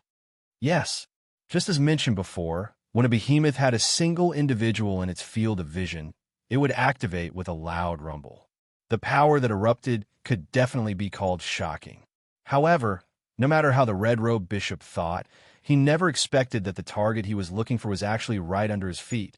Haha, it's a success. The great thief, Lord Jack, has succeeded. Haha. The three of them shuttled back and forth in the underground passage like rats and finally came to a slightly spacious underground space that resembled an air raid shelter. There was a brief silence, followed by complacent laughter that resounded through the surroundings. This was an underground water purification area of the temple headquarters. Coming here meant that they had already left behind the traps and arrays. Magic was intrinsically mysterious, and in certain aspects, it meant that it was not stable enough. No one could guarantee that its effects would not undergo a qualitative change after a long period of time. Therefore, the temple headquarters should not have set up any traps downstream of the purified water source. In other words, Jack, who was bursting with good luck, had relied on his excellent professional skills and some illusory luck to flatten all the traps along the way and successfully reach a safe zone. Of course, there was also the fact that the temple did not care about the underground passage. Moreover, the underground passage was the foundation of the island. To be honest, the temple did not dare to make any big moves here. After all, if they were not careful, the Millennium Temple headquarters above would be blown up to the sky. However, it had to be said that just based on this achievement, if news of it were to spread, Jack should have a place in the world of thieves. He roared at the top of his lungs. Am I awesome? Tang and Owens, tell me loudly Jack am awesome. No. Awesome, okay, you're awesome. You're awesome. You're a little cow doing a somersault. You're awesome. Haha, this flattery is nice. Give me another one. Get lost. Forcefully suppressing Jack, who was so happy that he did not know where to go, Tang rolled his eyes and took out a piece of oilcloth map from his arms. After looking at it, he called Owens over and pointed. We should be in this peripheral area now. If we climb a little further, we will officially enter the hinterland of the island. According to the information provided by Philip, Sylvia should be locked up here now. Owens, you're more familiar with the general structure of the temple headquarters. Before he finishes words, don't worry, leave Sylvia to me. Owens nodded resolutely and looked at Tang with bright eyes. Once you make a move, I'll immediately rescue her and leave the island. Okay. Tang did not talk nonsense and turned his head again to look at Jack, who had calmed down a little. The latter nodded in understanding, stood up, and took off his outer layer of night clothes. He removed the black oilcloth wrapped around his waist, layer by layer. This was a product that Tang had suggested to design, and Philip had secretly found someone to create. It was the weapon of this operation, and also the key to their success in leaving the island after the mission was completed. Well, to put it bluntly, it was a shriveled leather bag that had not yet been inflated. After it was inflated, it was just a small kayak that could smoothly travel on the water. What? You're asking how to inflate it here? Of course, it was artificial blowing. There was no doubt that this was a rather huge project just by imagining it. Tang patted Jack's shoulder and said solemnly, Sylvia is pregnant. It's not suitable for her to touch cold water. Well, I'll leave it to you. Jack looked at the leather bag that was about 10 feet long and wide with a bitter face. He swallowed his saliva, took a deep breath, and nodded bitterly. Don't worry, as long as I'm still breathing. It's still breathing. Then let's move. Let's go. Wait. Jack grabbed Tang's shoulder, who quickly turned around. The latter looked back in surprise. What's wrong? After a pause, Jack opened his mouth and then opened it again. Finally, he exhaled and shrugged. I'll wait for you to come back. If you don't come, I won't leave. Just now, Tang had told Owens and Jack, but he did not say what he was going to do. Of course, there was no need to say it. Compared to Tang's goal, whether it was Jack or Owens, they were very clear about the dangerous actions they were going to do next. Compared to Tang, there was no comparison at all. It was a dead end. Once they stepped on it, there was no possibility of turning back. Looking at Jack, who was probably afraid that he would jinx it and wanted to say something, Tang smiled and did not say anything. He did not make any promises that Jack wanted to hear. He just squeezed Jack's shoulder again and nodded lightly. He turned around, accelerated, and instantly disappeared into the seemingly endless dark water channel. Chapter 1099. 3 days. Regardless of whether you believe it or not, the next 3 days passed by peacefully like this. The news that an evil heretic had sneaked into the empire with the intention of assassinating the Pope was spreading like wildfire. Even though the Second Prince's forces in the south of the empire, near the Lanao River, were still struggling to resist the encirclement from all sides. Even though the Second Prince's forces were still fighting fiercely against the encirclement from all sides. Even though the barbarian army of the northern wilderness, who had announced that it would take more than a month to arrive, had arrived at the north bank of the Lanao River nearly a third of the time in advance and was eyeing the empire covetously. But from the overall situation and the chaotic scenes before, these 3 days had indeed been a rare period of peace and tranquility. To sum it up in one sentence, small-scale internal strife, large-scale harmony. Of course, putting aside the ordinary people who were late in the news, anyone with a brain in the few forces who were in a standoff knew very well that this strange peace was only on the surface or a temporary illusion before the storm. It did not count. So long as there was a spark or a fuse, this illusion would be instantly torn apart and reveal its original ferocious and terrifying appearance. Then, it would evolve into a horrifying scene of surging waves and monstrous flood that couldn't be stopped.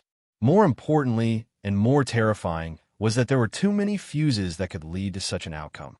There was no way to defend against them.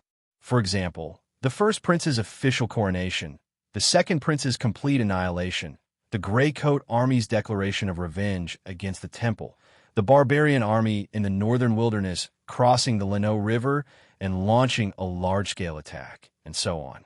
Any small action that seemed logical or insignificant could lead to all sorts of unpredictable consequences. Of course, this included the guy who had threatened to assassinate the Pope. Assassinate the Pope. Didn't you say that he was only going to save people? Under the city wall, the Second Prince, who was covered in smoke and dust and stained with blood, struggled to take off his helmet. He looked at the group of old nobles who had come over to gather the reports of the various cities' defenses and pass on some information. We don't know the details either. We only know that this is the news from the capital. It seems to have happened after he killed Wenslin. Wait, he killed Wenslin? That genius warrior from the Auglaire family? The Second Prince was stunned again. Why? What does he want to do this time? I heard that there was a grudge between them in the past. Winston once brought people to surround and annihilate that Tang, and, well, he should be here to assassinate the Pope. Someone was killed at the capital city guard hall. He was one of the members of the Gray Space who came with us. From that person, the police found a map of their operation to assassinate the Pope. Moreover, after only a single night, the 2 Dragon Rider captains involved disappeared from the capital, never to be seen again. They should have been killed in revenge, without a doubt. Looking at it from this perspective is indeed that fellow style of doing things. Vengeance will never pass the night. Really? Haha, perhaps. As the old nobles commented one after another, the stunned expression on the Second Prince's face gradually disappeared, and he raised his eyebrows thoughtfully, as if he had thought of something. He then shook his head and waved his hand to put on his helmet. All right, let's not talk about this for now. How many reserve troops do we have right now? No matter how many there are, take out half and have them gather in front of the South City Gate. Later, they will follow me out of the city to attack. We must set up the defenses of the South City Wall properly and disperse the enemy's next wave of attack. Don't try to persuade me anymore. And don't waste any more time here. You, who are overseeing the rear, know the current situation better than I do. If we only defend and don't attack, we definitely won't make it through tonight. This is a military order. Go and carry out the order. After saying these words, the Second Prince didn't pay any attention to the anxious old nobles behind him. He put on his helmet and left with his personal guards. As the dust flew from an angle that no one could see, the corners of the Second Prince's lips curled up slightly. Assassinate the Pope? Is this a distraction? Or is it a plan to beat them at their own game? Ha! No matter what you plan to do, it looks like your actions are getting bigger and bigger. I should be thanking you, Twain. The bigger the commotion you cause, the more chances I have on my side. That's right, the second prince was indeed suspicious. They were all smart people. There was no need to play tricks. It was better to use an open and above-board scheme. The second prince wasn't sure if Tang In really wanted to assassinate the Pope, and there was no need for him to investigate. However, the second prince, who had a certain understanding of Tang In, would never believe that the capital city guard hall had killed the members of the Gray Space and found the assassination map. Would he make such a low-level mistake? What a joke. Besides, even if it wasn't Tang In, it was only the members of the Gray Space under him. How could they be so easy to kill? The second prince's side was only speculating and doubting the news that Tang In wanted to assassinate the Pope. On the other hand, the people on the north bank of the Leno River were completely convinced on the riverbank in the military tent. Assassinate the Pope? He really dares to think and do it. The Northern Wilderness Empress, who had been in a bad mood recently, chuckled sarcastically. What big move. Boss, he's the boss. David waved his fist excitedly and sighed. He shook his head and felt a little regretful that he couldn't go with them. Aren't we going to save someone? How did it become assassinating the Pope of the Temple?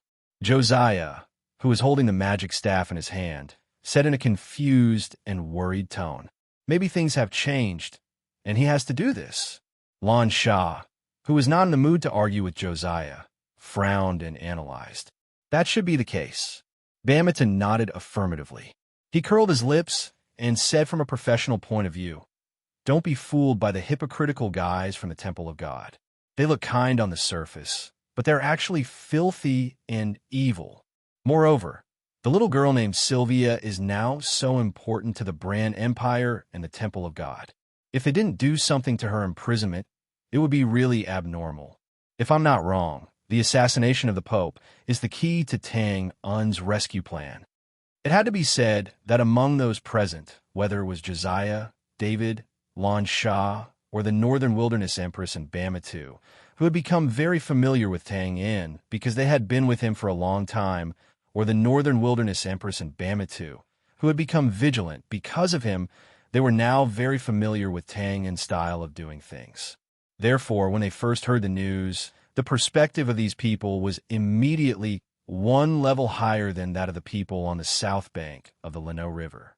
In an instant, they guessed that Tang In's intention to assassinate the Pope was not a simple trick to divert attention, and it was not just a joke.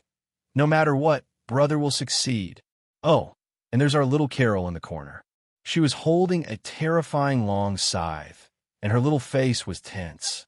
Her tone was especially certain, and she looked like a die-hard fan. Oh, so confident? What if he fails? The Northern Wilderness Empress, who was sitting at the head of the table, raised her thin eyebrows slightly and looked at little Carol with interest. Although it's a little cruel to say this, in fact, everyone knows that his chances of success are slim. On the contrary, the chances of failure are 80 to 90%. My brother won't fail. In a resolute voice, her tense little face became colder and colder. And, have you heard of an assassin's organization?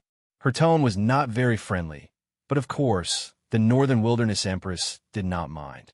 Hearing this, she looked at Lan Shah in surprise. Having lived in the Northern Wilderness Imperial City for a long time, she had indeed not heard of an assassin's organization. Lan Shah spread his hands and explained, it's an assassin's league in the north, similar to the Brand's Assassin Guild and Bounty Hunter Guild. Well, Tang In founded it. That's right. This was founded by my brother in order to deal with the Temple of Light.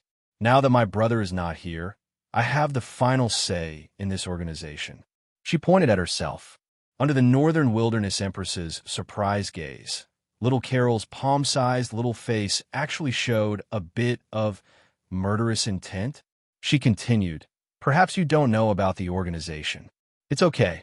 I can give you a brief introduction. Like I said just now, this was founded by my brother in order to deal with the Temple of Light. You can check the results of the battle at that time for yourself. I'll just say it briefly. When the organization was founded, Not many clergymen dared to go out of the church. If they went out, they would die, regardless of day or night. Later, after the temple's forces collectively withdrew from the north, my brother no longer cared about the internal and external affairs of the organization. But now, the organization has officially joined and registered nearly 10,000 assassins all over the north. Among them, there are also many assassins with high-level battle energy strength. In addition, there are still many assassins who want to join in the periphery. Taking a deep breath, little Carol raised her chin proudly. More importantly, before my brother went to the north, he passed on an important thing to me that can quickly increase my strength. As long as I release this thing as a bounty, tens of thousands of assassins will listen to my orders, cross the river, and repeat the bloody scene of endless slaughter on the south bank of the Lano River. After a pause, little Carol raised her head and looked directly at the Northern Wilderness Empress. Her gaze suddenly became fanatical and persistent, and she couldn't stop her murderous intent from overflowing. If my brother fails, I will do my best to make the temple pay with blood. The slightly immature and icy cold voice reverberated in the silent tent for a long time, and everyone couldn't help but be stupefied and speechless when they heard this. Among them was Josiah.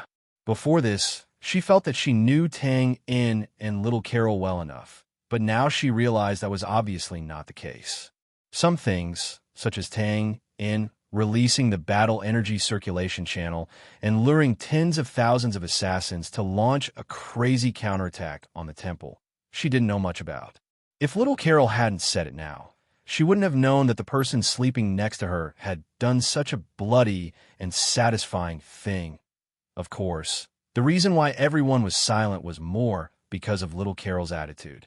It had to be said that when a little girl with a delicate appearance, who could even be called quiet and beautiful, suddenly exploded with murderous intent and yelled about fighting and killing, it was a little too out of place. After a while, "Ahem, that's enough, little Carol."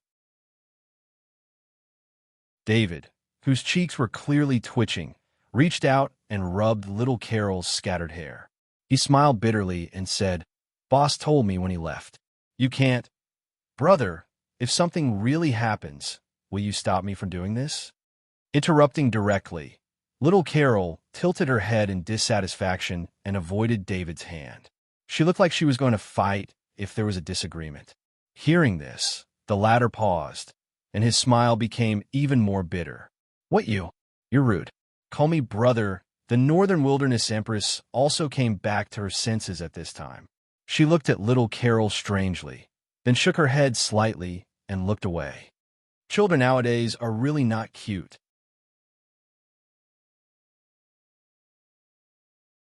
Chapter 1100. It was still the same peaceful 3 days, but this time the main camera was turned back to the underground passage. The first day, in the outer area of the passage, in the water purification room. Huff, huff, guff, guff. Looking at the leather bag that seemed to be slightly bulging, but was actually not bulging much, Jack put down the water bottle in his hand and let the cold water in his mouth slowly moisten his dry throat. After a while, he raised his head and sighed. He rubbed his sore jaw and felt some regret in his heart. In fact, when Tang In took out the simple design blueprint of the small kayak, there was also an inflatable device. It was only because he was in a hurry, and these two items were new. Therefore, even though the alchemy workshop that Philip found was not low level, the final product was still somewhat unsatisfactory. Among them, the small kayak was not a big problem. It was not difficult to make this thing as long as the right materials were found. The key was the inflatable device. Although the finished product's effect basically met Tang Un's expectations, the shape that needed time to sculpt was not very interesting. To put it simply, its size was a little too big, and it was not easy to store or carry. The place they were going to sneak into this time was the temple headquarters. There was a slim chance of survival, so naturally, there was no room for the slightest error. Therefore, after a brief consideration, Jack thought that it was just an inflatable device. He patted his chest and said that he would use his mouth to blow this thing up. He promised that it would not delay things, so he did not bring the inflatable device that was difficult to carry. It turned out that most things that could be blown out by the mouth were indeed unreliable. Only half a day had passed. Looking at the leather bag that he had tried so hard to blow but did not make much noise, Jack smacked his head and regretted it. If he had known earlier, he would have carried the bulky inflatable device, even if it was more tiring and risky. It was too late to regret. When people regretted, it was easy to get angry and feel sorry for themselves. It was like drinking too much water and naturally want to go to the toilet. Therefore, when Jack once again gulped down a large mouthful of cold water to calm his throat that was about to explode with smoke, he angrily threw down the leather bag with a bloated stomach. He stood up and walked towards the entrance of a passage beside him. This was to find a secluded corner to solve the problem of releasing water. However, after taking a few steps, Jack seemed to have suddenly thought of something. He paused and walked back with a wretched smile. He circled around the water purification device a few times and chuckled. He swiftly undid his belt and faced the water channel that led to an unknown well, pond, bathroom, or kitchen. Walala! Finally, Jack sat back in his seat with a satisfied look on his face. The gloominess in his heart was gone. He picked up the leather bag again and puffed out his cheeks. Huff! Huff! On the other hand, Owens was not so wicked. Firstly, it was because of his personality, and his imagination wasn't as big as Jack's. Secondly, there was no room for him to be immoral in his mission. As a member of the Temple of God's headquarters, he was naturally more familiar with the terrain here than Tang and Jack. Even though he had been here for more than 10 years, he had never wandered around this underground passage before. However, the impression formed naturally in his mind, due to his long-term habit, was enough to point him in the right direction. Therefore, in the dark and complicated underground passage that was like a maze, Owens was sure that he had found his destination after crawling for more than half a day. The fact was that the ancient well above his head that led to the surface was the entrance to the underground passage that was closest to the place where Sylvia was nurturing her fetus. Even when Owens was here, Mia was fetching a bucket of water from the well to wash her and Sylvia's clothes. Tang and was not so lucky. After crawling for more than half a day and looking at the topographic map of the Temple of God's headquarters in his hand, Tang and was sure that he might have gotten lost. Well, this was really not funny, but it was also not surprising. As mentioned earlier, the island was not big, but it was definitely not small either. There were close to 10,000 people living here, eating, drinking, and defecating. The scale of the underground passage was definitely not simple. Tang had already expected this, so he naturally did not panic about getting lost. In fact, getting lost here was not a big problem. The real difficulty lay in the loneliness and state of mind. Crawling back and forth in the dark passage without daylight was like the spaceships in the future that had deviated from their predetermined orbit and shuttled through the vast universe. It seemed like he was on the road, but in fact, he was wandering alone. There was no way back, and he could not see the end.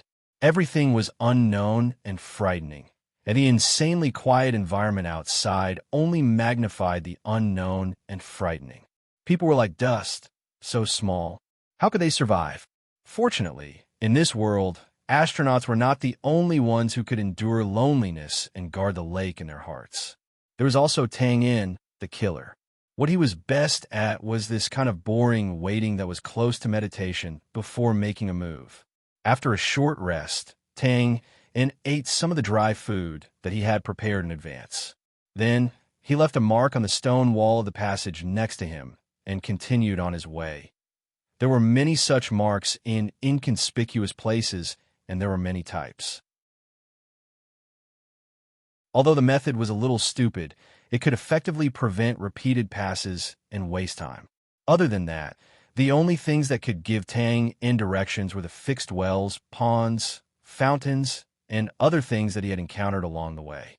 In the eyes of the current Tang In, these are the most eye-catching landmark buildings. Finally, after crawling for a whole day, Twain found a large pond, or more accurately, a large ornamental pond, following a waterway with a lot of water flow. Through the hollow wire mesh, he saw beautiful fish of different colors swimming around leisurely, as well as pure and blooming water lotuses. The fish were ornamental fish, carefully selected and not cheap. The water lotus looked like an ordinary species, but when its delicate leaves and flowers grew and spread out, it was naturally not ordinary to be able to have the aura of dominating a region of water. In fact, this was the case. The fish and flowers were very precious and could not be seen anywhere else, not even in the palace.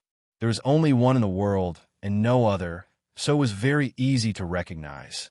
Both Philip and the second prince had told Tang Yin about it. The flowers were planted beside the stone path in front of the main hall of the Divine Hall headquarters. Coming here and seeing the flowers meant that Tang Yin had really touched the core area of the Divine Hall headquarters. It was not easy. Tang Yin looked at the swaying water lotuses through the clear water light and sighed with emotion. Then he lowered his head and made an important mark on the map. Then he restrained his slightly joyful mood and continued to crawl along the underground passage.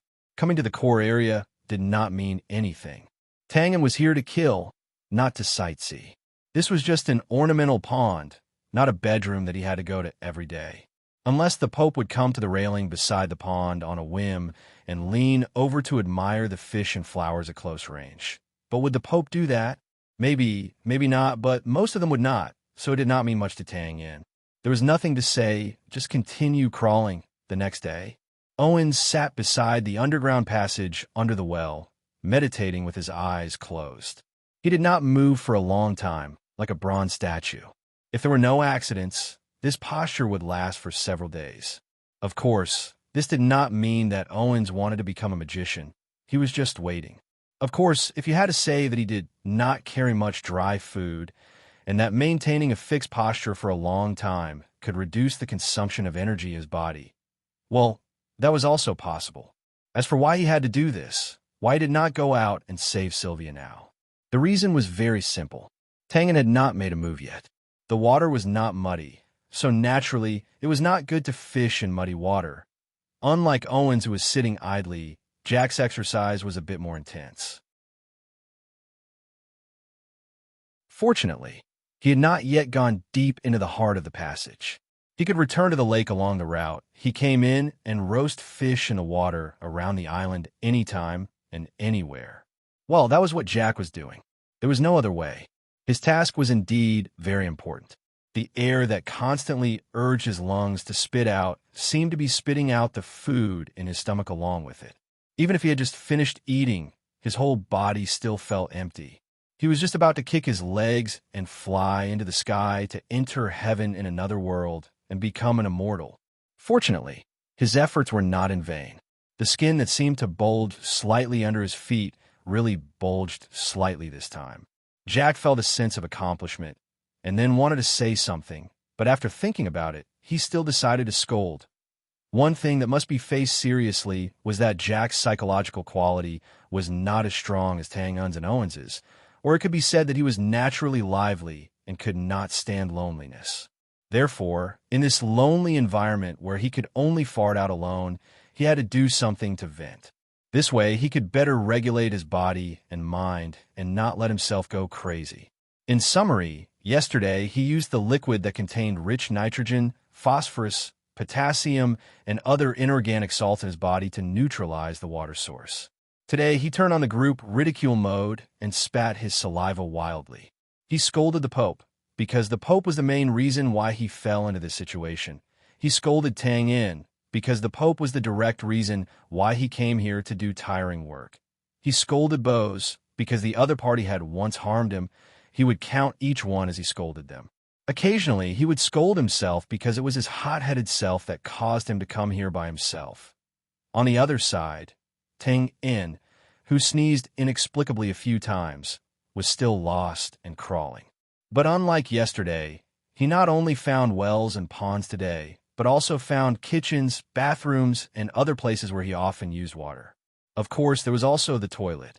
Being able to find these places with a strong sense of life meant that Tang Yin had already sneaked into the rear of the temple headquarters.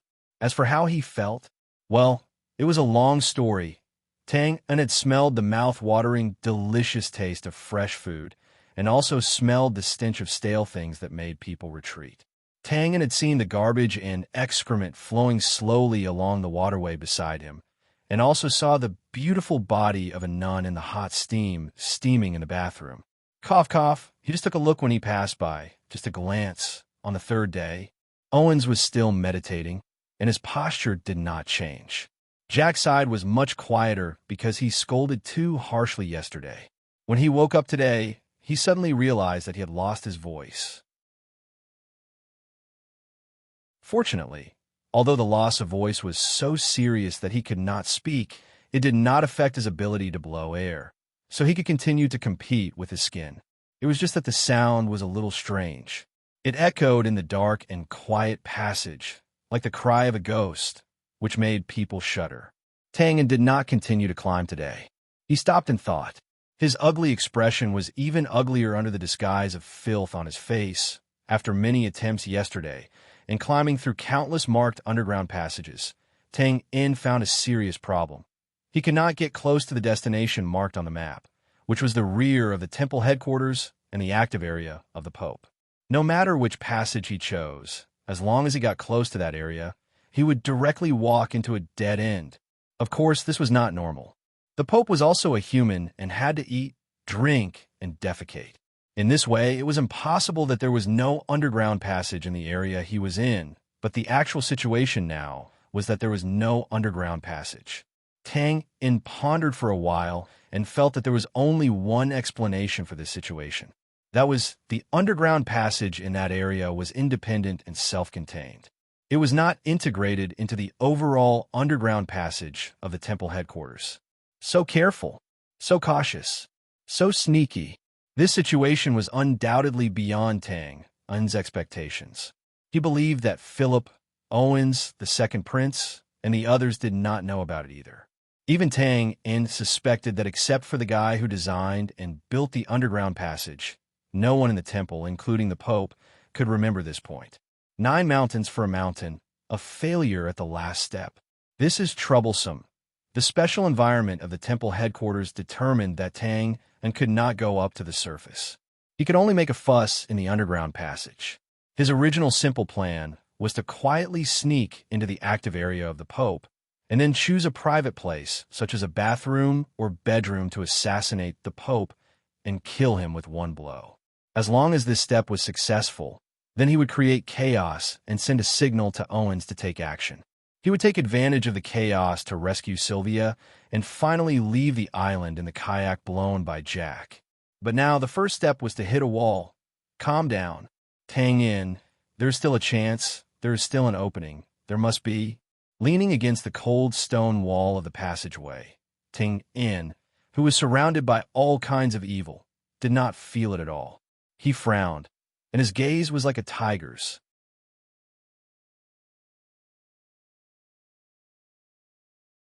Chapter 1101. Old Butler. You're here? I thought you wouldn't come before the end of the operation. Hey. To be honest, as Tang's strength and experience continued to increase, with his current realm and assassination skills, the areas where the assassin system could help him and provide him with assistance were becoming less and less. This was a fact. However, this was not the main reason why Tang had not entered the assassin system for a long time. He just did not want to see, or even afraid to see, the old butler. From the moment he learned that Sylvia was captured, Tang knew that he had to come and rescue her. But at the same time, Tang was also very clear about one thing. From the perspective of an assassin, he should not have come on this trip, let alone choose to assassinate the Pope. Act according to your ability. It was true that an assassin was a profession that could single-handedly create miracles, but this did not mean that they could take risks at will. The assassination of the Pope, no matter how one looked at it, clearly had a strong smell of death. The old butler would not agree to this operation, so Tang did not want to see him. However, after encountering the current problem, Tang had to come in and use the system's powerful analysis ability to synthesize all kinds of information, overthrow, and re-practice the assassination plan. So, naturally, he had to see the old butler again. In the system space, Looking at the old butler who did not even turn his head from the book in front of him, Tang In subconsciously rubbed his palms and smiled honestly. He wanted to explain, but he did not know where to start at the moment, so he could only stand there awkwardly. Fortunately, the old butler did not mean to deliberately make things difficult for him. After reading the page in front of him, he folded it and made a mark. Then, he closed the book and stood up calmly. "You want to retire?" It was a statement, not a question. Tang Yin's body trembled slightly when he heard the words. He paused, raised his head, and looked at the old butler with a somewhat complicated expression. "You can tell." That's right, Tang Yin did want to retire. Although it had only been a few years since he came to the other world, in these few years, subjectively and objectively, actively and passively, and chasing and being chased, he had killed many people and seen many people around him being killed. Tang Yin's life was extremely exciting and also extremely tiring.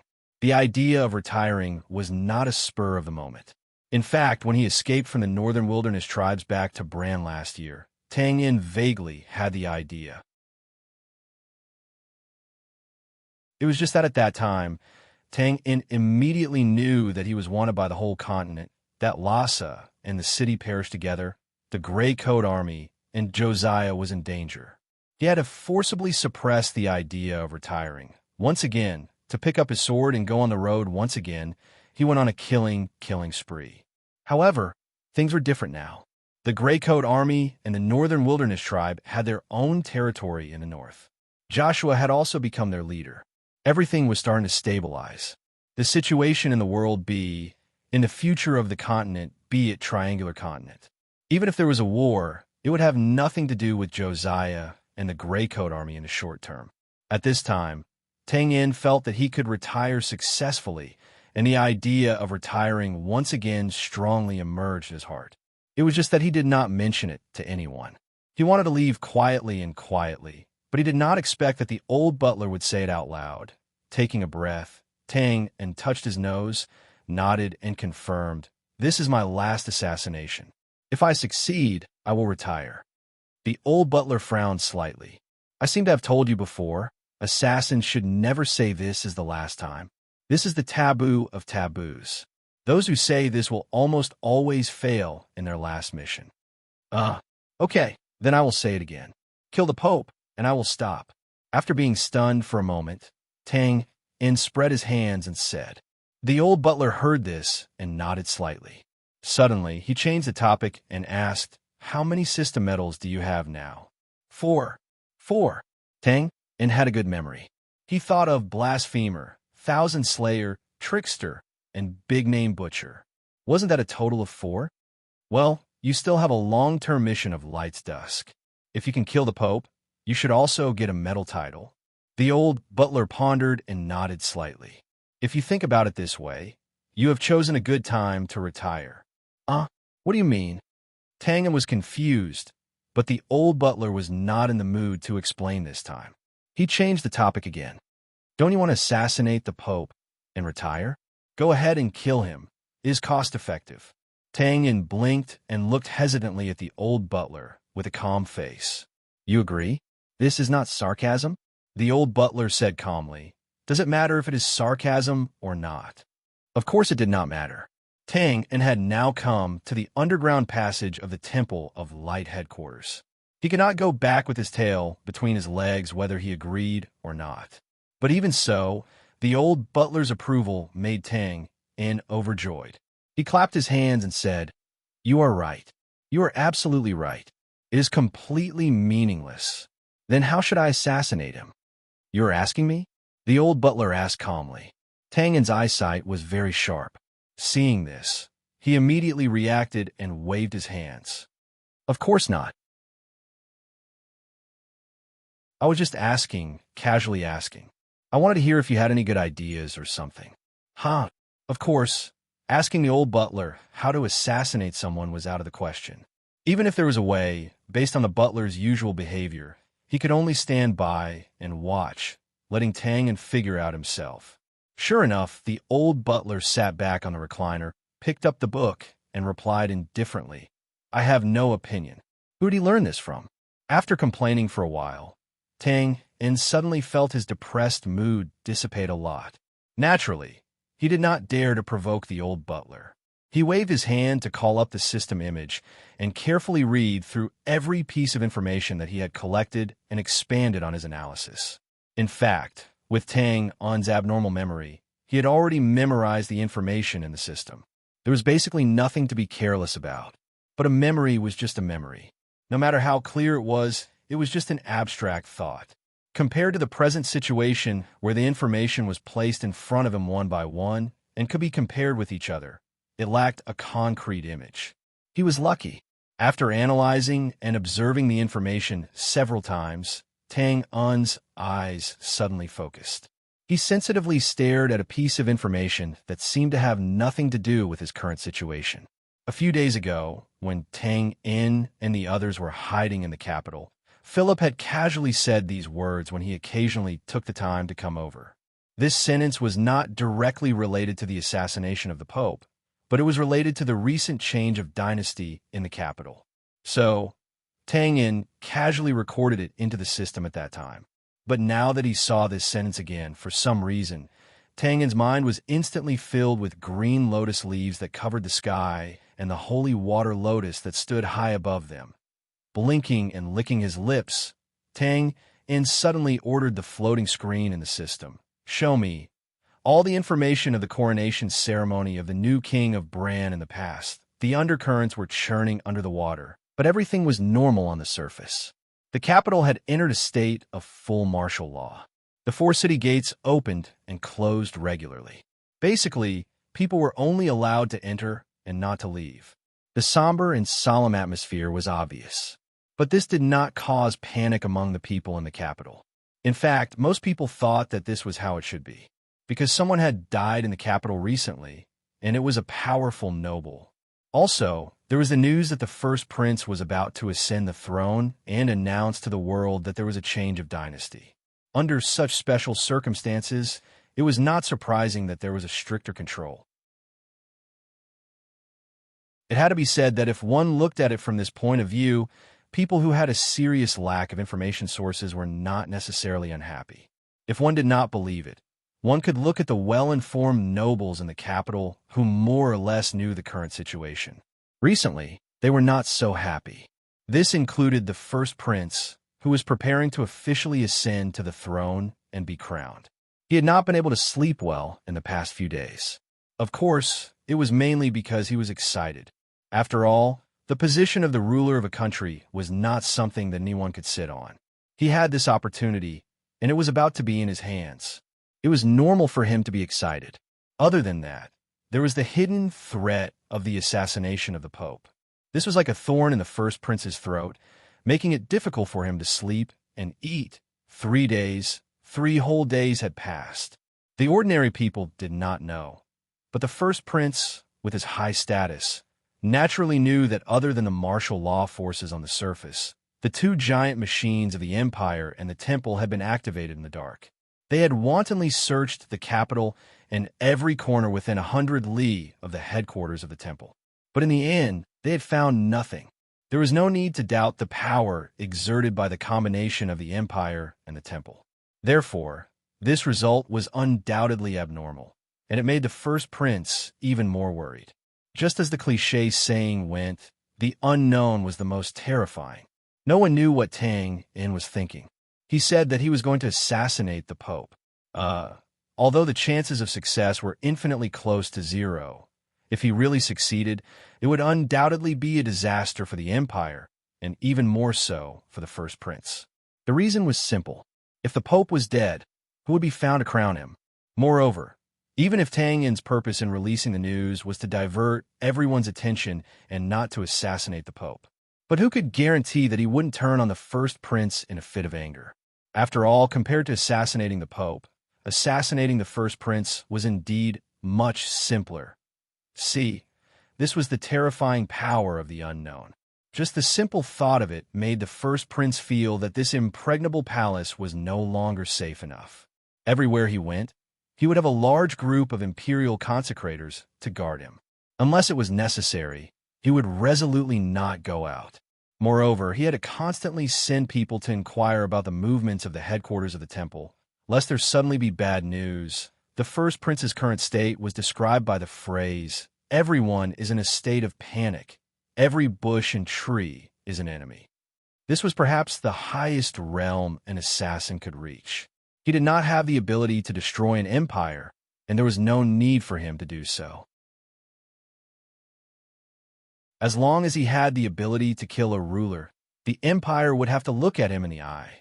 Compared to the first prince, who was full of misgivings and jumping up and down, the headquarters of the temple was much calmer. Even though they knew Twain's destructive power better than anyone else, as well as his magnificent and valiant battle record against the Temple of Light in the past, they were still unable to dig out his whereabouts after spending 3 days, which made them feel somewhat ashamed and angry. But a 1,000-year foundation was not to be trifled with.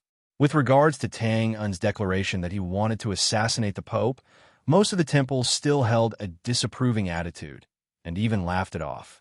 Note that this was not underestimation or carelessness, but a strong self-confidence brought about by their own strength. Yes, at least in the eyes of the temple lords, there was nothing wrong with this. Therefore, although the headquarters of the temple had not given up on tracking down Tang Un's whereabouts, and as time passed, they continued to increase the intensity of their search, they were actually not panicking. Especially when they saw the inescapable net of islands in the Holy Lake, their state of mind was even more stable. They even vaguely had the bold thought of luring the snake into the hole.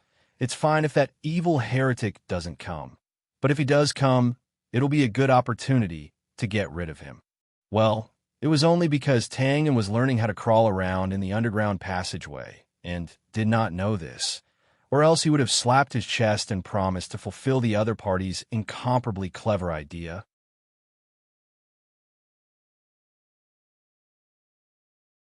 Chapter 11:02.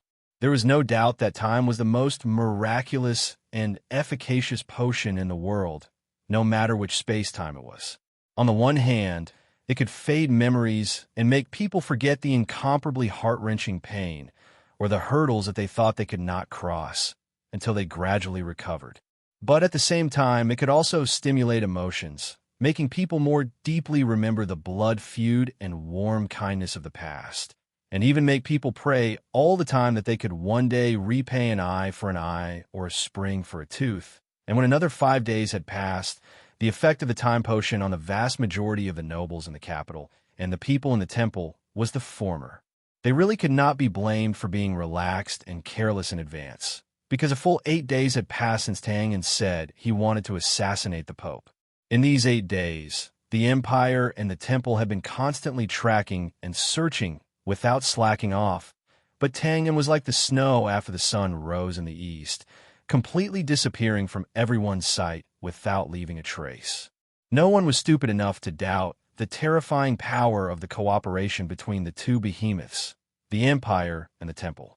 So naturally, the fault of not being able to find Tang Un's trace would not be pinned on the Empire and the temple. Then, eliminating the possibility of the Empire and the temple's incompetence, the result was obvious. Was Tang Un making empty promises? Or, after the member of the gray space was killed, and he knew that the main purpose of his trip had been exposed, he took the opportunity to leave the capital and the temple's headquarters as early as possible? This was the easiest possibility to think of, and also the most reasonable move that was most consistent with Tang Un's identity as an assassin who fled in an instant after failing to kill his target. And with this thought, a group of nobles in the capital and most of the people in the temple immediately relaxed and breathed a long sigh of relief. After all, no matter how confident they were in the defense forces on their side, after thinking about Tang Un's valiant battle record, they could not help but feel uneasy. Fortunately, now it seemed that the other party had retreated in the face of difficulties, and their personal safety could be considered to be guaranteed. Of course, not everyone thought this way. At the very least, the first prince, who was at the top of the pyramid of power in the Empire and the temple, as well as the bishops of the temple, still had their doubts. They knew all the inside information and were even more clear about why Twain had come. Right now, Xiao Weian and her unborn child were still under house arrest in the temple headquarters. No matter how they looked at it, Twain would not give up so easily. However, as time passed, even if the doubts in their hearts had not been dispelled, they did not have the time to think about it anymore. Because the coronation ceremony of the new king of the empire was about to begin at a certain tavern. So soon to be crowned? Didn't the old king just pass away not long ago? The situation is special. Everyone knows the situation in the empire. It's very tense. Of course, we need to appoint a new king to stabilize the situation. That makes sense. He had long heard that the first prince was powerful and mighty, and he placed great emphasis on military power. I hope that his ascension to the throne will reinvigorate the morale of the army and lead the soldiers of the empire to reclaim our territory and fight back to the north. I hope so. It's best to end this battle as soon as possible. In the end, it's us ordinary people who are the unlucky ones. All right, isn't there still the second prince? Where'd he go? It can't be. You haven't heard? What? A month ago, when the second prince went to the north to negotiate, he died at the hands of the Gray Coat army. That can't be right.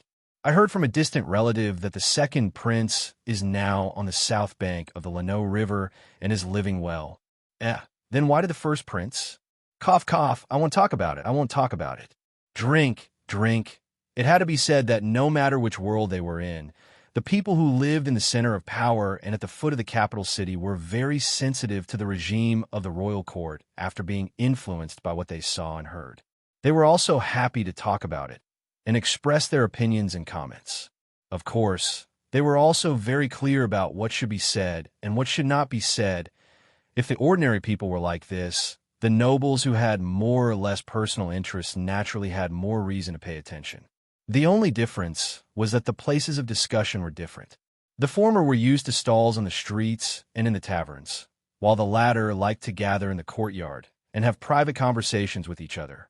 Of course, other than the places of discussion, the focus of the two groups of people was also very different. There is no doubt that the coronation ceremony of the first prince was definitely a grand ceremony that was rarely seen in the empire for many years. And under the table, it was actually the beginning of the competition between the various forces to divide the spoils. To put it bluntly, it was impossible for the first prince to go to the temple headquarters alone and accept the coronation ceremony of the Pope. That would not be able to support such a grand occasion and would be embarrassing. Therefore, in summary, the bootlickers who accompanied the first prince on this trip were absolutely indispensable. There is no need to be in a hurry to despise them. It should be known that from another perspective, the so-called bootlickers were the important historical witnesses of the first prince's coronation as the new king of the Millennium Empire, the brand. This was a rich experience that was hard to come by in a lifetime and was synonymous with a promising future. What was even more clear was that this seemingly easy job that only required a few claps of hands, a few congratulatory words, and a few familiar faces, was now absolutely in demand.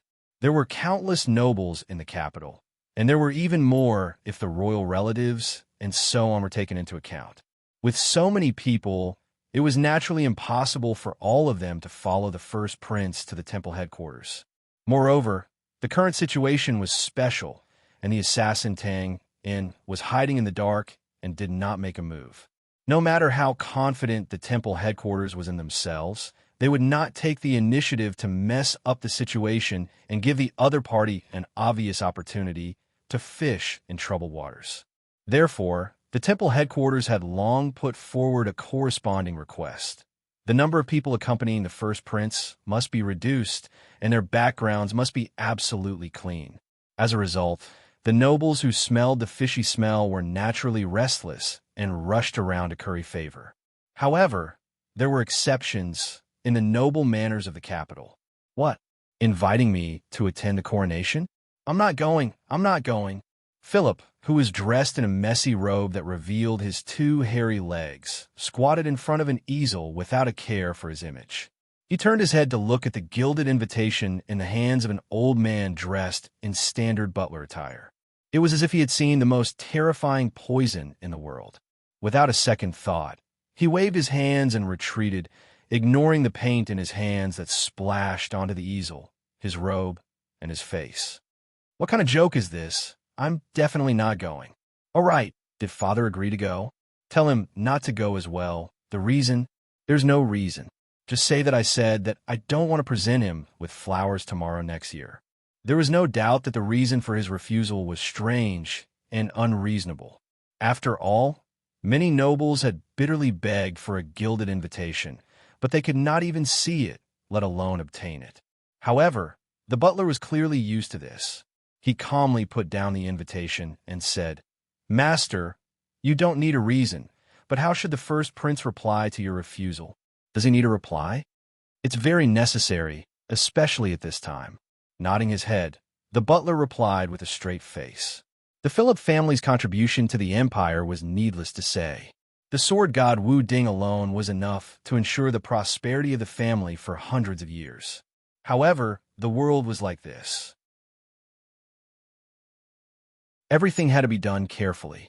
The first prince's forces could ignore the Philip family's previous stance of supporting the second prince. But now that the outcomes seemed to have been decided, and the first prince took the initiative to extend an olive branch, it would be a bit unreasonable if the Philip family still did not give him some face, of course. It was just a bit.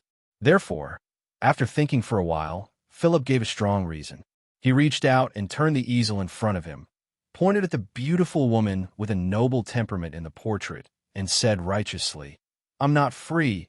I've already promised my Polly baby that I will paint for her and go on a date with her. But this is Countess Olena, young master." After a pause, Philip spread out his hands. "It doesn't matter who she is. This is also not the point. The point is that I have promised her, understand?" "Okay, I understand." After bowing in a standard salute, the butler simply turned around and left the studio. As soon as the door was closed, Philip immediately threw away the paintbrush, supported his chin with one hand, and looked distressed. "It doesn't make sense. It has been so many days. Why is there no movement at all? Did he really sneak away? No way, right? That guy dared to break into the imperial city in the northern wilderness, dared to flirt with the royal highness of the tribe, and even subdued the flower of knights, and now he even has a child. How could he retreat from such a small scene? Well, no way. But if he didn't sneak away, then it means that he didn't find a suitable opportunity to strike? TSK. That's possible. After all, it's the temple of gods, and it's their home ground, so it's better to be cautious. But then again, if I were an assassin, this is really a good opportunity." Casually picking up the gold-stamped red invitation left by the butler, Philip looked thoughtful, and then firmly nodded, "No, I'm determined not to go. That guy never knows how to control his strength, and the scene can't be small. I can't put myself in it just to watch the show." It had to be said that Philip's guess was infinitely close to the truth, but he really couldn't be considered a prophet. This was because, including the crown prince and the higher-ups of the Temple of Gods, they all suspected that Tang In would not give up so easily, and that he must still be hiding in some corner, waiting for an opportunity to strike. However, they were different from Philip, a heartless outsider. The date of the coronation had long been set, and not to mention that it was impossible to change at the last minute. Even if it could be changed, the Empire and the Temple of Gods could not afford to lose face. Therefore, the current situation was already like an arrow on the bow, and they had no choice but to release it. While he was thinking, "Young master," the door of the studio was pushed open again, and the butler walked in. Seeing this, Philip could not help but be stunned, and asked subconsciously, "What?" The answer just now was not sufficient. Scratching his head, he handed over the gold-stamped red invitation in his hand. "I gave you face, but you don't want it. Why don't you help me sell this invitation? This thing should be very popular now, and can be exchanged for some money." After a pause, he said, "No problem, as long as you're happy, young master. However, it's not about this." The butler's profession seemed to be specialized in psychological quality, and when he heard this, he calmly accepted Philip's extremely unreliable suggestion, and then said calmly, "There's news from the royal court sanatorium. asking you to bring the things you took from the mountain after dinner. The god of swords wants to see you." After saying this, Philip's body suddenly trembled, and he raised his head to look at the butler, his expression blank.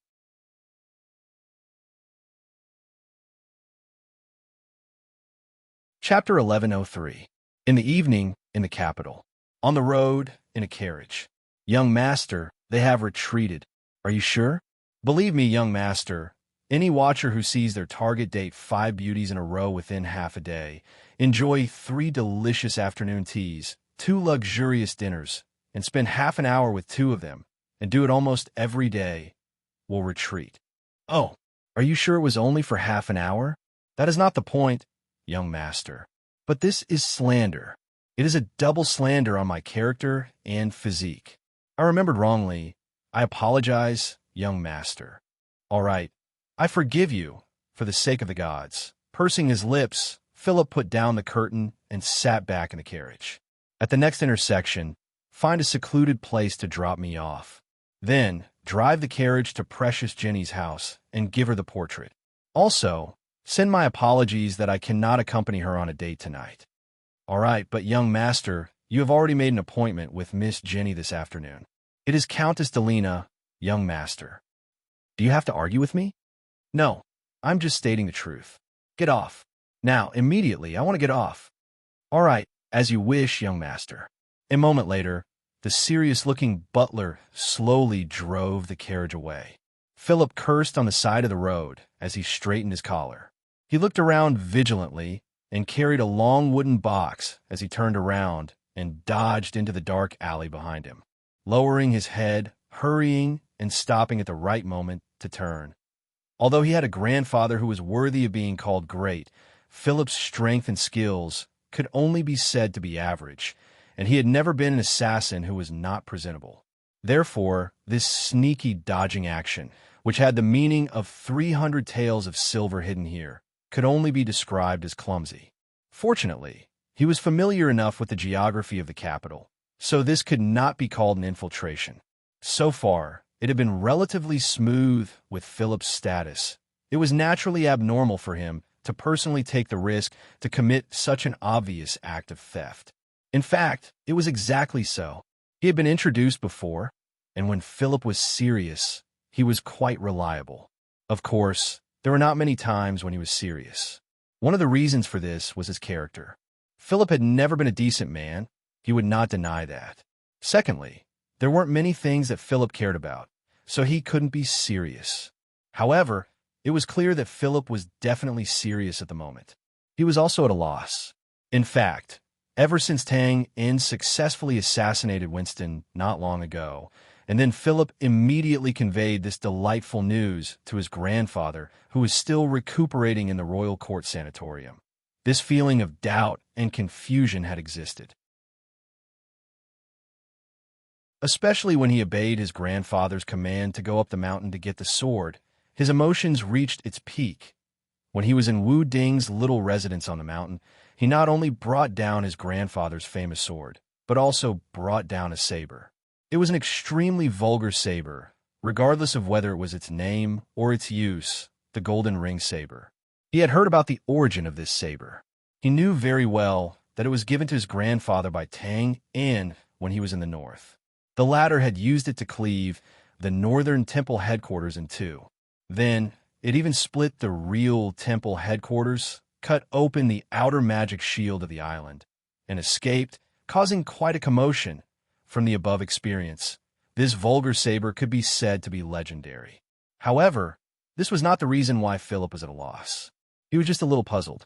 Why did he see a note left by his grandfather when he went to get the sword, asking him to bring this saber that should not be exposed to the outside world down the mountain? Philip was puzzled for many days. He wanted to go to the sanatorium to ask in person, but was told that his grandfather did not want to see him. Of course, this was just an excuse, but also made the puzzled Philip vaguely understand his grandfather's meaning. Taking the sword was just a pretense. The real purpose was to take the saber. What he needed to do was to hide the saber and not tell anyone. Until, at this moment, Philip's confusion did not last long. When he entered the castle, he met Michaud, who had been waiting for him for a long time.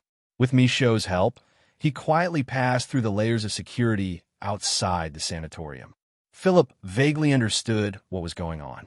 When he entered the sanatorium area, he saw his grandfather, Wu Ding, who was supposed to be resting in bed, but was now sitting with a calm expression. His clothes were neat and tidy, and when he saw the small team of the gray space surrounding him, all the puzzles were instantly solved. Glancing at the wooden box in Philip's hand, who was standing in a daze, Wu Ding asked in an old and hoarse voice, "You brought the saber?" Philip first subconsciously raised the wooden box, then took a deep breath and asked in a trembling voice with some hope, "Grandfather, what are you doing?" "To complete a deal." Looking at Philip, who realized something and could not hide the panic and worry on his face, Wu Ding smiled faintly. He hurriedly asked, "What deal? With whom?" "With Tang Yin, of course. One sword in exchange for 2 promises from him. I made a profit, haven't I?" Winston's death. Philip was not stupid. On the contrary, he was very smart.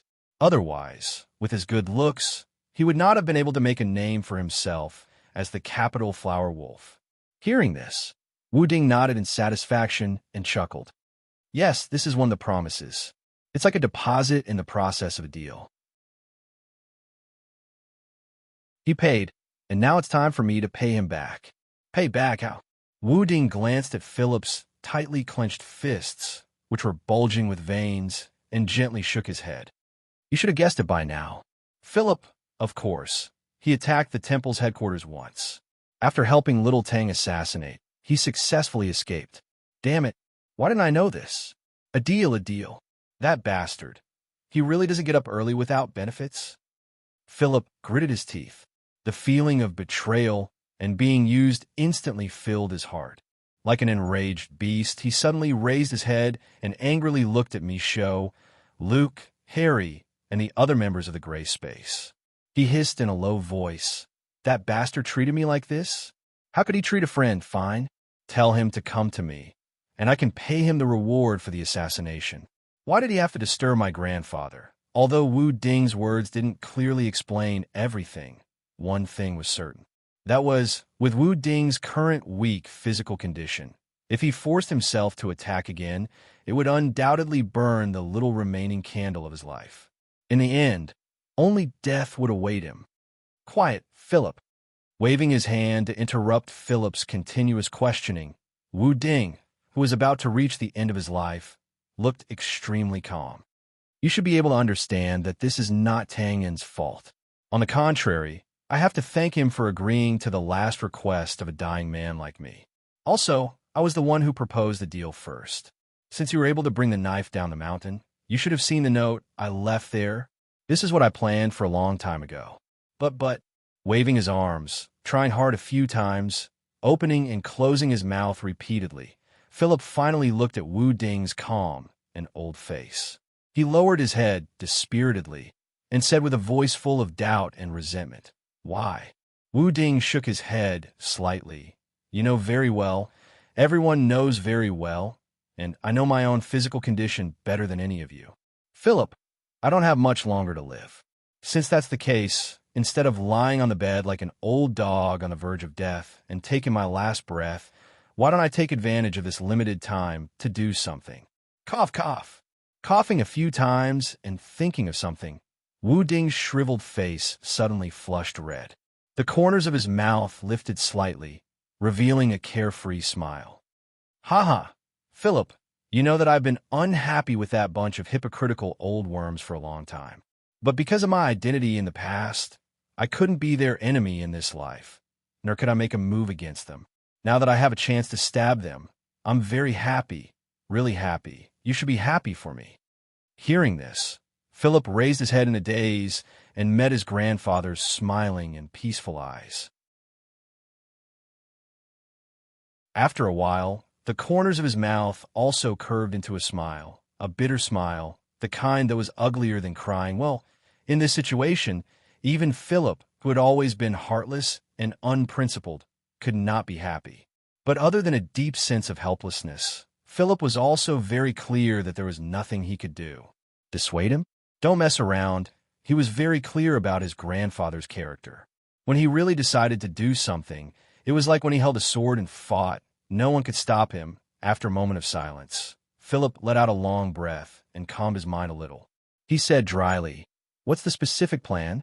Wu Ding smiled and replied, "It's very simple. We will set off at night and arrive at the periphery of the temple headquarters island, find a place near the lake shore, stab it, and then return."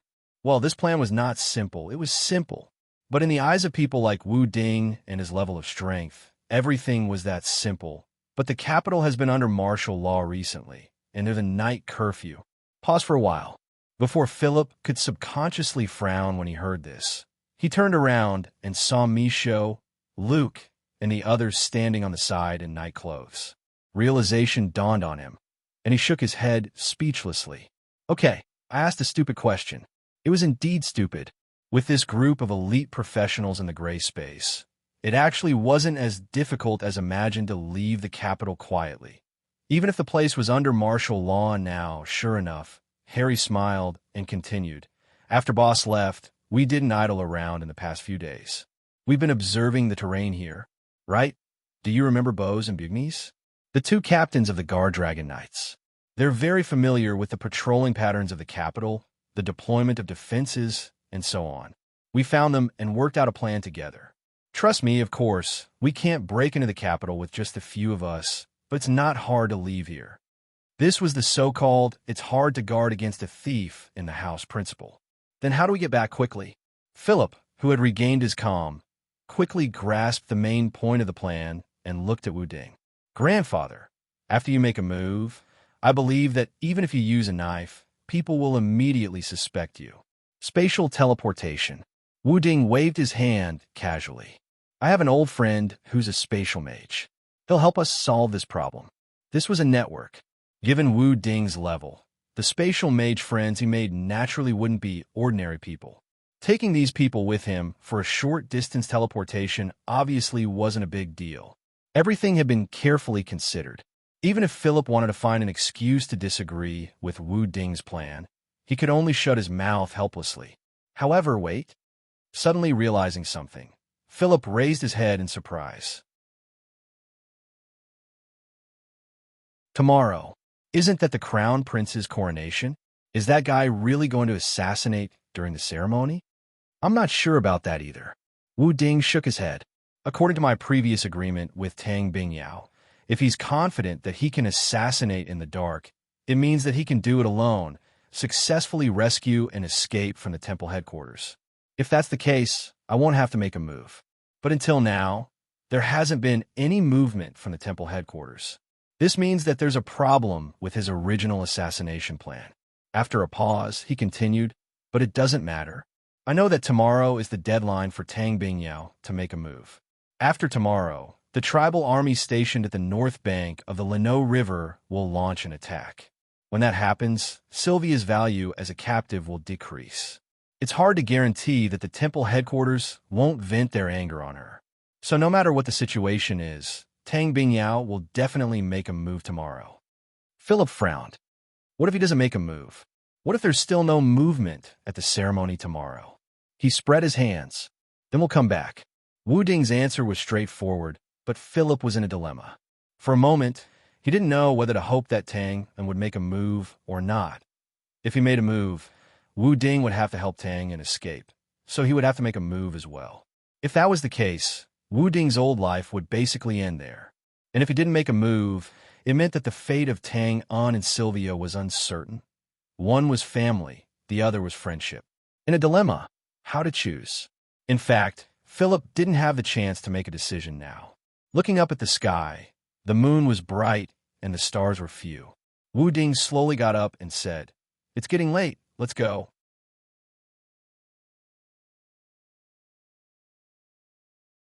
Chapter 1104.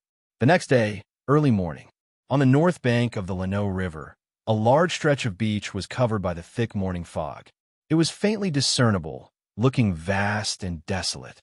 In a place further away, the gentle river flowed in an unchanging pattern. Superimposed on each other, it continuously slammed against the banks of the river. It also swayed the large and small boats that were docked on the banks and stretched as far as the eye could see. If one had good eyesight, standing at the edge of the beach and looking into the distance, one could vaguely see the figures walking back and forth on the boats. Of course, those figures with big arms and round waists, and their bodies were obviously bigger than the normal brand people. Obviously, they were not fishermen. As a matter of fact, this was exactly the case. The place where these people made their living was not on the surface of the river, but on the battlefield that was filled with the glint of blades and shadows of swords all year round. They were the barbarians of a northern wasteland whose individual combat ability was the best in the entire continent. However, perhaps it was because of the difference between the main battlefield and the main battlefield that these warriors who were originally fearless on the land were extremely uncomfortable when stepping on the flat and slightly swaying boards under their feet.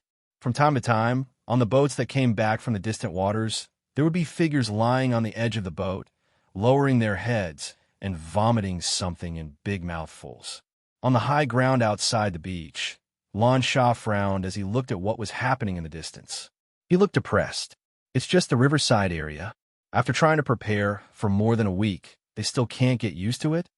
Your Highness, the warriors of the tribe are used to fighting on the mountains and plains. We really don't have much experience in water battles. The soldiers feel very uncomfortable. The tribal officer on the side replied awkwardly, "But please don't worry, Your Highness. Give us some more time, and the warriors will definitely be able to overcome this problem." Give you some more time? Glancing at the embarrassed officer, Lon Shah did not hide the displeasure on his face. It was not because of the current situation, but because of the perfunctory attitude of the officer next to him. She was not a vase character. She had previously planned and led the army to break through many checkpoints on the Brand's border. She was very clear about the current situation of the tribal soldiers. Even if they were given another month, the situation would not improve much. It was not a matter of time at all. The warriors of the tribe were really not good at water battles. However, even if the officer was a bit arrogant, he was always responsible. Therefore, Lon Shah would not directly dispel his enthusiasm. He snorted and shook his head. The plan to cross the river battle has been decided long ago. We don't have much time to continue waiting. We have to come up with another solution. Before Lon Shah finished his words, a question came from behind. Bran, after today, you will still attack according to the original plan, right? Bran, Brblay Josiah, who walked up the mound and came to Lon Shah's side, looked even more impolite. His gaze was like a knife. There is no news. Do you want to kill him by giving the order to attack now? Just as Wu Ding thought, once the northern wilderness tribes crossed the river and invaded, Sylvia's value as a captive would be infinitely reduced. Even Tang and Situation would be extremely passive. In this situation, if Tang In forcefully attacked again, well, this was almost certain. Tang In would definitely come to the rescue. No matter what the situation was, the chances of success would become even slimmer. After a pause, Lon Shah turned his head to avoid Josiah's gaze. You should say these words to my mother. Whether or not it will kill him, whether or not I will give the order to attack, is not something I can decide. Josiah's eyes were covered with a layer of haze when he heard this. He emphasized, That's right, she is your mother. That's right, but she is also the Northern Wilderness Empress. There was a brief exchange of words, followed by a long period of silence. What else could he say? From a moment, the Empress left the Northern Wilderness Imperial City and came to the army from thousands of miles away. Everything had changed. Simply put, it was a difference in their standpoints. Josiah's main concern was ascertain someone's safety. That was why she didn't want to see the Northern Wilderness troops cross the river and start a war. At least, before a certain someone succeeded and safely left the southern continent, she definitely didn't want to. But unfortunately, the current situation was not under her control. The person who truly controlled the situation was the Northern Wilderness Empress. There was no need to say more about her position. Truthfully speaking, the tribal army stalling on the northern shore for a month was the limit of her tolerance. She would take over the situation and plant the flag of the Northern Wilderness tribes on the southern shore as soon as possible. As for Lon Shah, her position was the most complicated and the most helpless. She was also worried about a certain someone and also carried the glory of the tribe. There was no choice, was there? After a while, Josiah took a slight breath, straightened her long shoulders, and took the lead to break the silence. Her tone was soft and firm. If you kill him in the end, I swear, we will never let you go. It's you, not you. It's us, not me. This was an official ultimatum from the leader of the Gray Coat Army to the Northern Wilderness tribes. It could also be seen as a necessary warning before a possible war. Or a threat. Lansha understood. The corners of her mouth curled up slightly, and she raised her finger. I like this sentence, and I like your attitude even more. At least this way, it will make me feel that other than first come, first served, I have a reason to see you as an opponent. Ha! Laughing, Lansha suddenly turned her head. But, as a lover, you are far from enough. Don't rush to refute. I admit that you care about him, but aren't you underestimating his ability too much? Josiah instantly frowned, but she was very patient. She calmly looked at Lansha and waited for him to continue. I gave him a month to rescue, and the deadline is today. Speaking of which, what a coincidence. At that time, I didn't think that the time limit I gave would actually clash with the auspicious day of the new King Bulan's coronation. Perhaps this is the will of heaven. Shrugging, Lansha turned his head to look at Josiah. Then, he retracted his gaze, opened his arms, and looked into the distance. The stage has been set up. It's very grand and luxurious. It's a rare sight. My luck has always been good. This time, I bet that he can make a wonderful performance on this stage. Following Lansha's line of sight, she looked at the vast river in the distance and the bright red rising sun that had just peeked out half of its head. Josiah pursed her lips slightly. After a moment, she said, I hope it will be as you wish. It must be as I wish. Lansha was in high spirits, and he pointed to the south.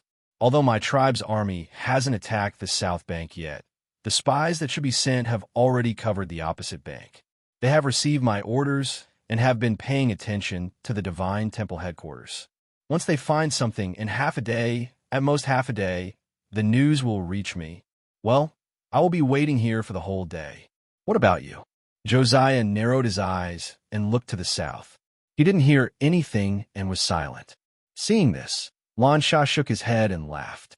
He waved to the guard beside him and said, Go, get 2 chairs and 2 sets of breakfast. It was also early morning, and the sun had just risen. In the capital of Bran, the atmosphere was not tense and solemn in recent days. In the early morning, when the sun had just risen from the horizon, the 4 city gates were unguarded and opened early. Inside the city, there were lanterns and decorations, as if it was a festival. The doors and windows on both sides of the road were wide open. It was lively and crowded. Outside the city, there were luxurious canopies and velvet carpets, and trees on both sides of the road were tied with red caltrops, swaying in the wind as if they were welcoming guests. It was clearly the end of winter, but no one knew what magic was used to make all kinds of petals come into sight. The wind was confusing, and it was too much for the eyes to take in with such a festive atmosphere. It was needless to say that it was the auspicious day for the new king of Bran and the first prince to go to the temple headquarters to accept the coronation of the Pope. It was a grand celebration. It had to be said that perhaps it was because of the constant turmoil and crisis in the empire over the past 2 years. The people in the capital had been more or less in a depressed state and seriously lacked a sense of security. Therefore, the first prince's choice to be crowned at this time was like a shot in the arm, instantly igniting the enthusiasm of the ordinary people.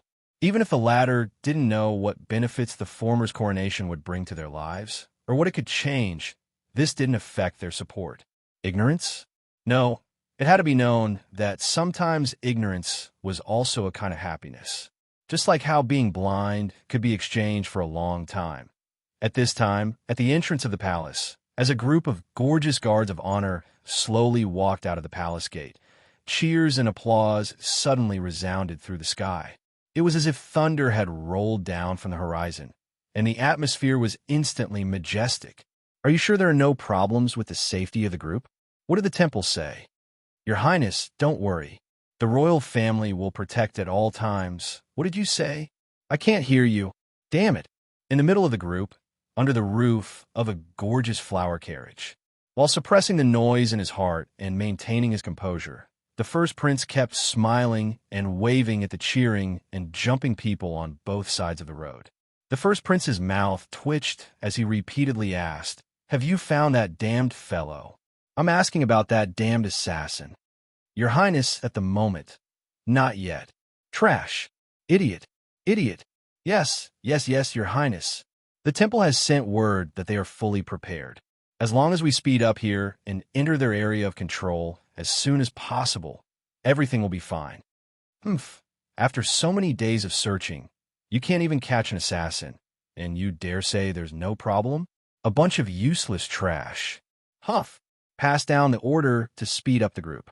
Yes, but Your Highness, the roads are blocked by the people, and we can't speed up in the city. Damn it.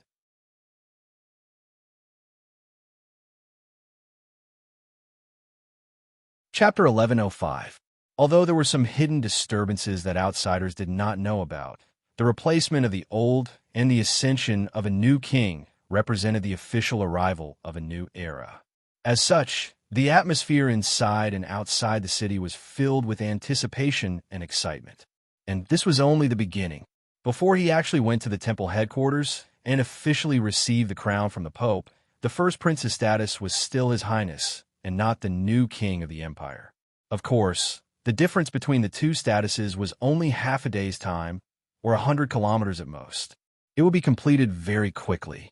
When the first prince returned to the capital with the crown on his head, dressed in a luxurious robe, as the new king of the empire, it would be the perfect climax of this grand celebration.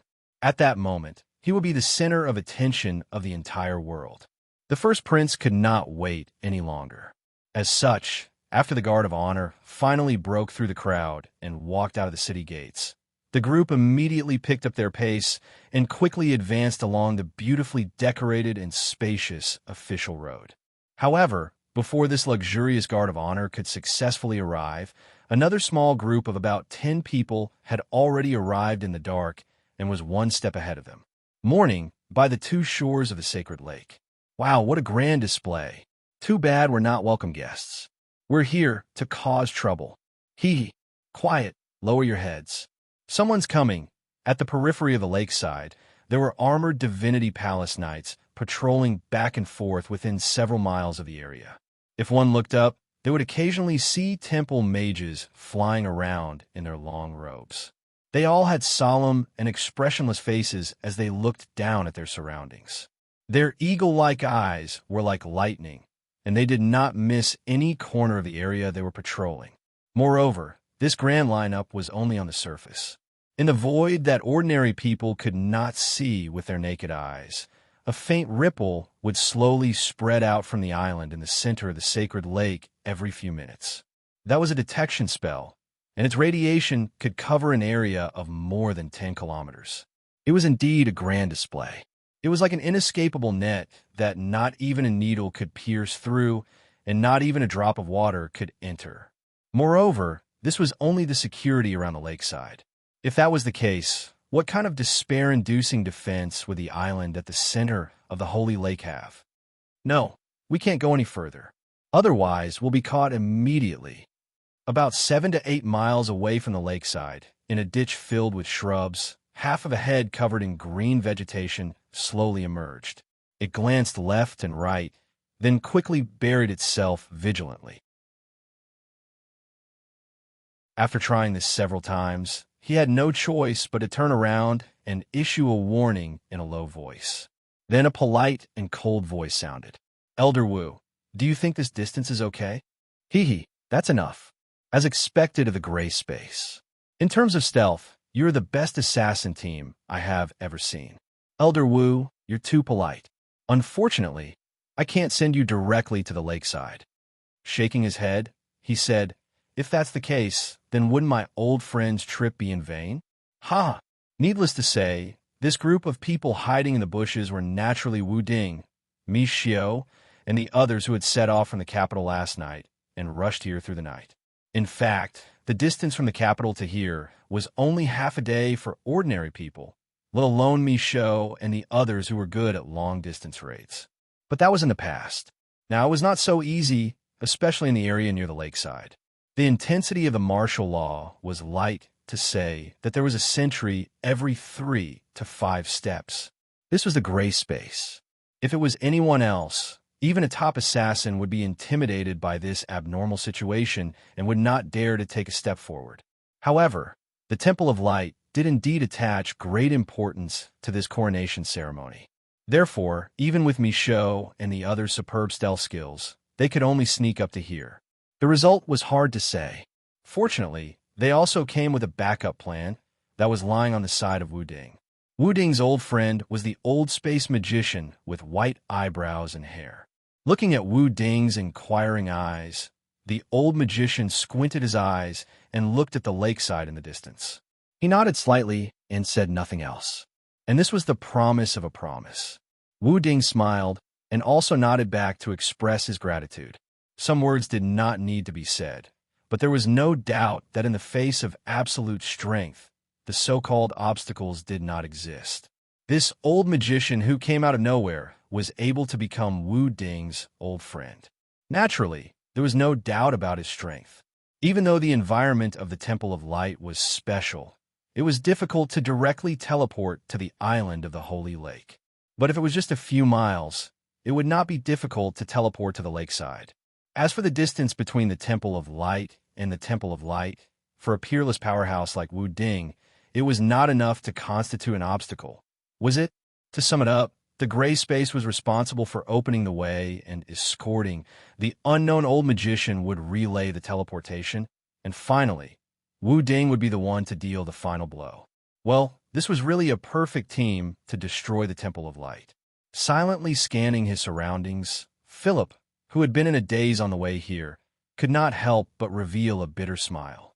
Then what am I here for? His gaze was fixed on Wu Ding's skinny back in front of him. Immediately, he was filled with sorrow. Could it be that I'm only here to take care of grandfather's body? Attention, the target is approaching and accelerating. Estimated time, half an hour. At this moment, on the island in the middle of the Holy Lake, in a room at the highest point of the Temple of Light's massive staircase-like building complex. Your Holiness, the Royal Court's honor guard is about 15 miles away from the Holy Lake. They will be here soon. After a pause, the Archcardinal who came to report the situation bowed and raised his head. He looked at the figure in a luxurious robe by the window and said softly, "We will be going down to welcome them in a while." Nodding his head, the figure in the luxurious robe did not immediately reply.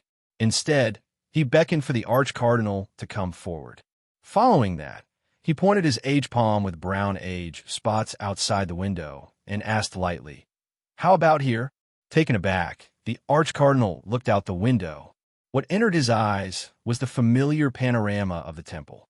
Under the warm morning light, there were rows of majestic buildings, holy statues of deities, as well as all kinds of beautiful fountains, ponds, corridors, and other decorative sceneries. It was breathtaking. Without any hesitation, he nodded his head. "Very beautiful, very spectacular." "Not bad. This place is very beautiful. You won't get tired of looking at it for 100 years. As though he was praising, the figure in the luxurious robe turned his head. With a benevolent look, he looked like a rich man. "You still haven't found the assassin?" "Not yet." With this being mentioned, the Archcardinal immediately lost his interest in looking at the scenery in front of him. His expression turned ugly. According to the analysis of the evil heretic's past actions, as long as Sylvia is still here, the assassin will not leave this place and give up on rescuing her. However, Your Holiness, don't worry. He won't have the chance to enter. It's good that you are confident." The Pope, who looked like a rich man, waved his hand and pointed at the temple's scenery that he would not get tired of looking at it for 100 years. He said calmly, "However, I don't care about that, regardless of whether he can infiltrate or not. This place is not to be damaged in the slightest." With a faint but unquestionable command, the Archcardinal immediately responded solemnly, "Yes." May Father God bless us. With his eyes slightly closed, his hands habitually made a prayer gesture in front of his chest. At this moment, the aged Pope, who was bathed in the sunlight by the window, looked extremely pious and holy. May Father God bless us. The Archcardinal similarly made a prayer gesture. All right, go and make your preparations. The Pope raised his hand. This coronation ceremony is very important. You have to ensure that nothing goes wrong. Do not be disturbed by any rascals. Yes, keep an eye on Sylvia. Yes, Your Holiness, rest assured. After bowing, the Archcardinal turned around and left. Behind him, the Pope did not immediately leave his original spot. His upper body leaned forward as his hands gently touched the window frame. He looked down with infatuation.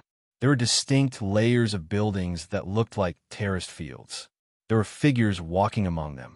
The corners of the eaves reflected the mesmerizing rays of light that were dazzling. Mixed in with the pond, there was a large holy water lotus swaying with the wind. It was beautiful. The water in the pond was so clear that one could faintly see fishes swimming between the green leaves. What a beautiful scenery. Thank you, merciful Father God, for your grace.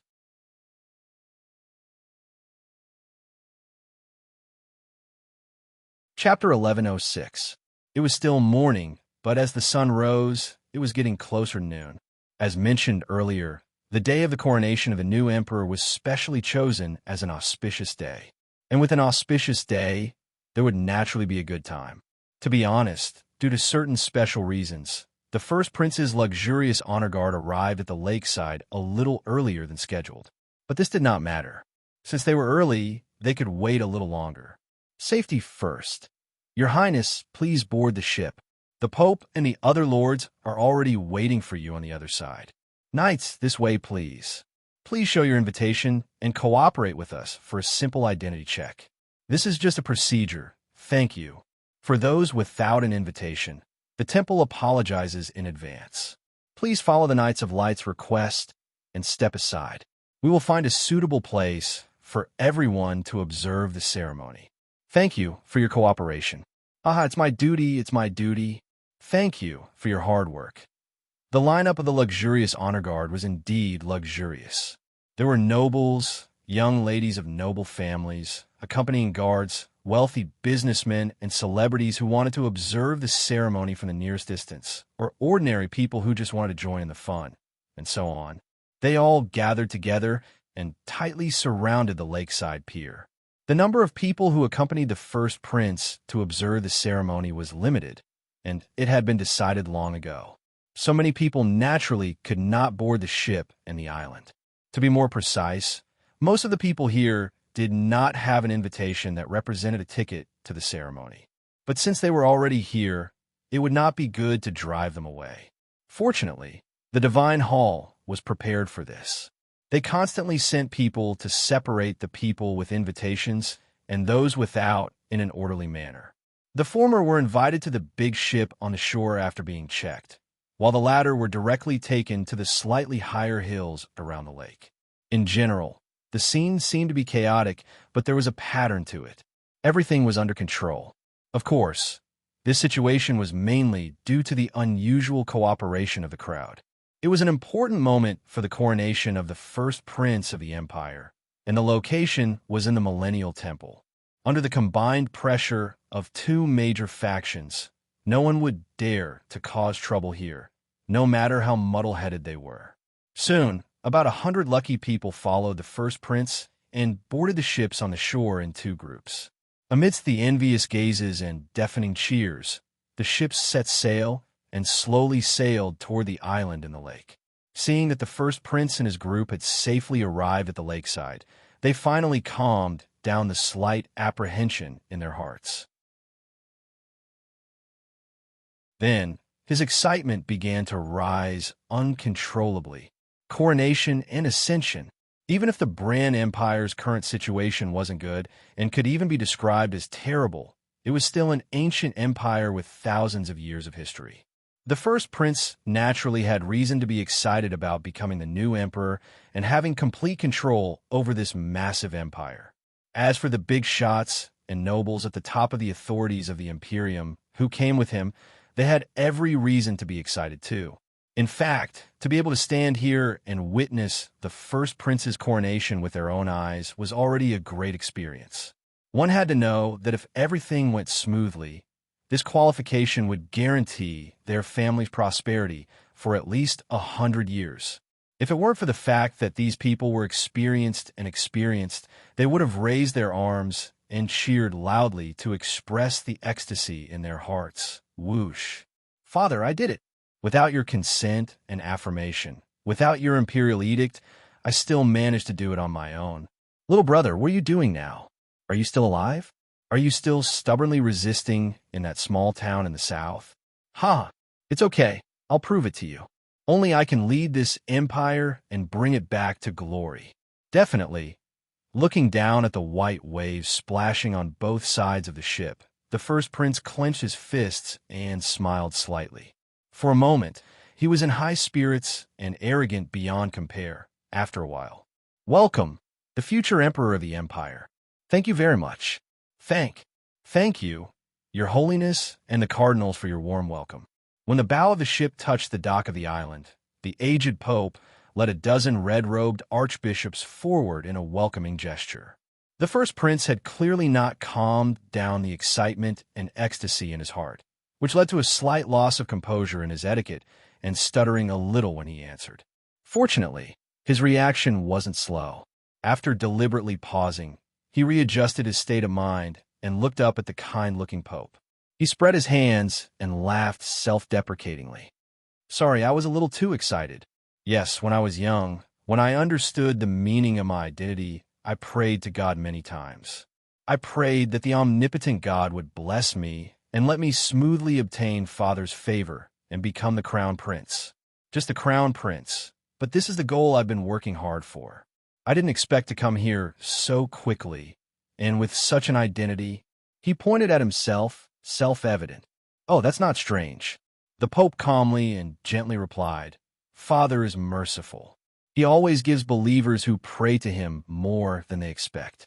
Moreover, your Highness has worked hard enough. Well, if you count poisoning his father and secretly killing his younger brother, the first prince had worked hard enough. He was also quite hard-working.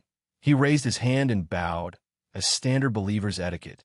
Thank you, Father, for your grace. The Pope smiled and nodded. He seemed to be very satisfied with the first prince's pious attitude. At this time, the cardinals stepped forward and bowed. Perhaps your Highness already knows that the coronation ceremony will be held at noon in the main hall. Before that, your Highness needs to bathe and change clothes. Pause for a while. He looked at the first prince, who nodded repeatedly and smiled. Of course, it's still early. So if your Highness doesn't mind, we can first take you on a simple tour of the island.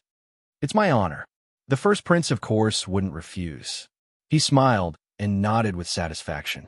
To a certain extent, this exchange of compliments represented the relationship between the divine temple and the empire. They would help each other and prosper together. This was the south, not the north, where the foundation of faith was messed up by Tangan. The influence of the temple here was still as strong as ever. The empire needed this kind of strong influence, especially at this special time when there were internal and external troubles. As for the Temple of Light, its nature had already determined the choice it could make. It was just a religious group, not a political center. It was like a vine. Even if the vine was astonishingly strong, it still had to cling to a tree. The so-called choice was just to see which tree was strong enough. And when both sides understood this point and agreed with the tone, everything became easier.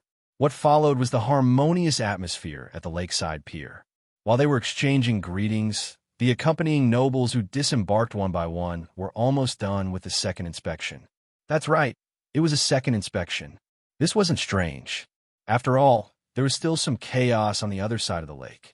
The inspection was more of a procedure and wasn't very detailed. But now that they were in the Temple of Light headquarters, the situation was naturally different. At the right time, Tangon's identity as an assassin had long been known to the world, and his superb level of disguise was known to everyone. The intelligence department of the Temple of Light wasn't incompetent, so they were naturally prepared for this.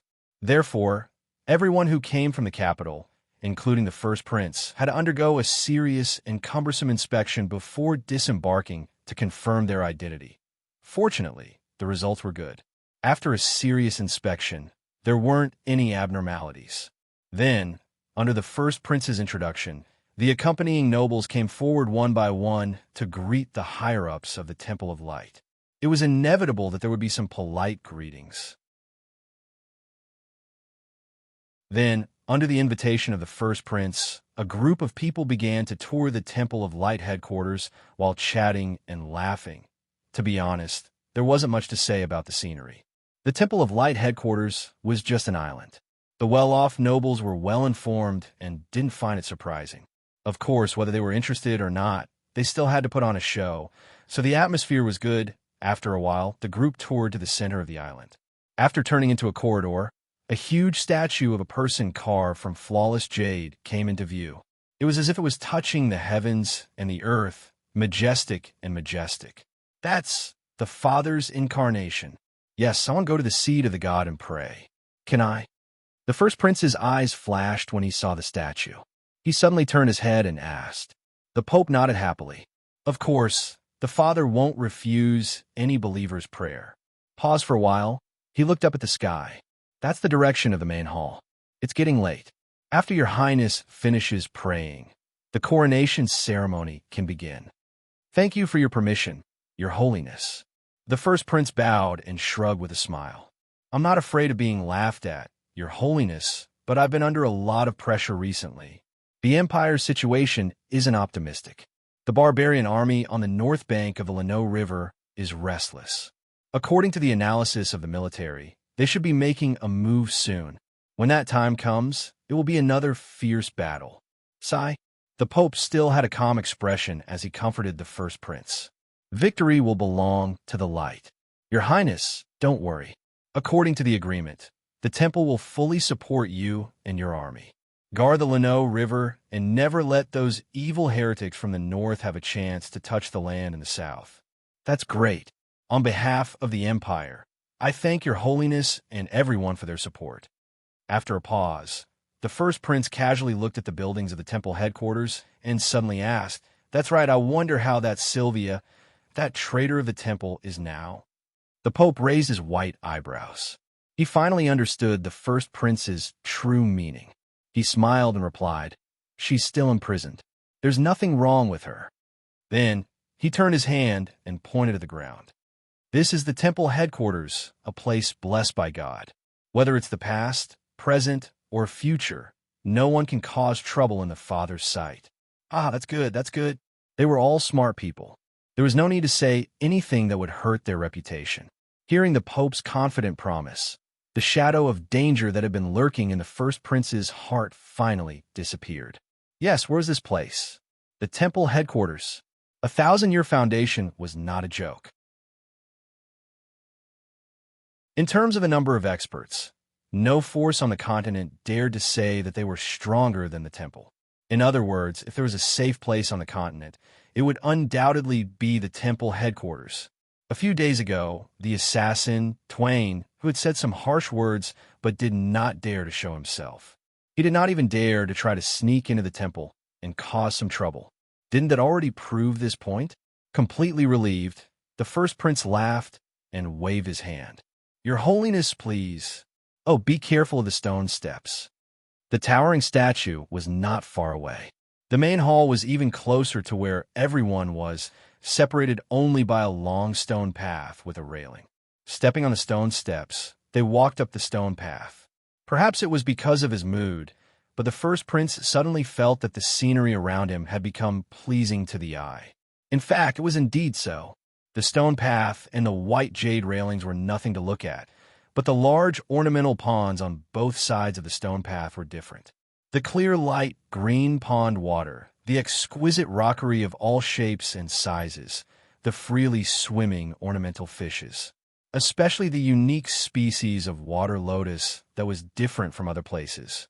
Its luxuriant green leaves covered the sky and covered the sun, and the pure and holy lotus flowers proudly and majestically bloomed, causing one to be unable to help but have the feeling that one could only look at it from afar and not touch it. It was truly beautiful. Your Highness, what do you think of this place? Seeing the first prince slow down and look in the direction of his gaze, the Pope could not help but smile. He simply stopped and took a few steps to the railing to ask. If the Pope knew the art of prophecy and knew what would happen next, he would definitely not take these few steps, would not come to the railing, and would definitely not ask this question. Unfortunately, although he claimed to be the spokesperson of God, he was not God after all. This is the world-famous scenery of the temple, the Holy Land Water Lotus, right? The first prince clapped his hands and sighed. It is indeed beautiful beyond description. Hearing this satisfied praise, the Pope, who was already in love with this scene, could not help but nod happily and chuckle. Just as he opened his mouth to say something, his turbid pupils suddenly shrank. Boom! Water splashed everywhere, and the lotus shattered. The god of death descended in an instant.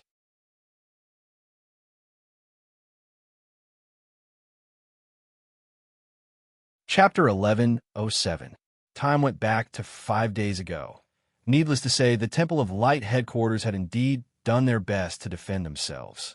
Other things aside, just the unique terrain of this isolated island, surrounded by water on all sides, was a natural barrier. It was easy to defend and difficult to attack. Coupled with the constant patrols on the island, as well as the endless magic detection methods, the heavenly network was nothing more than this.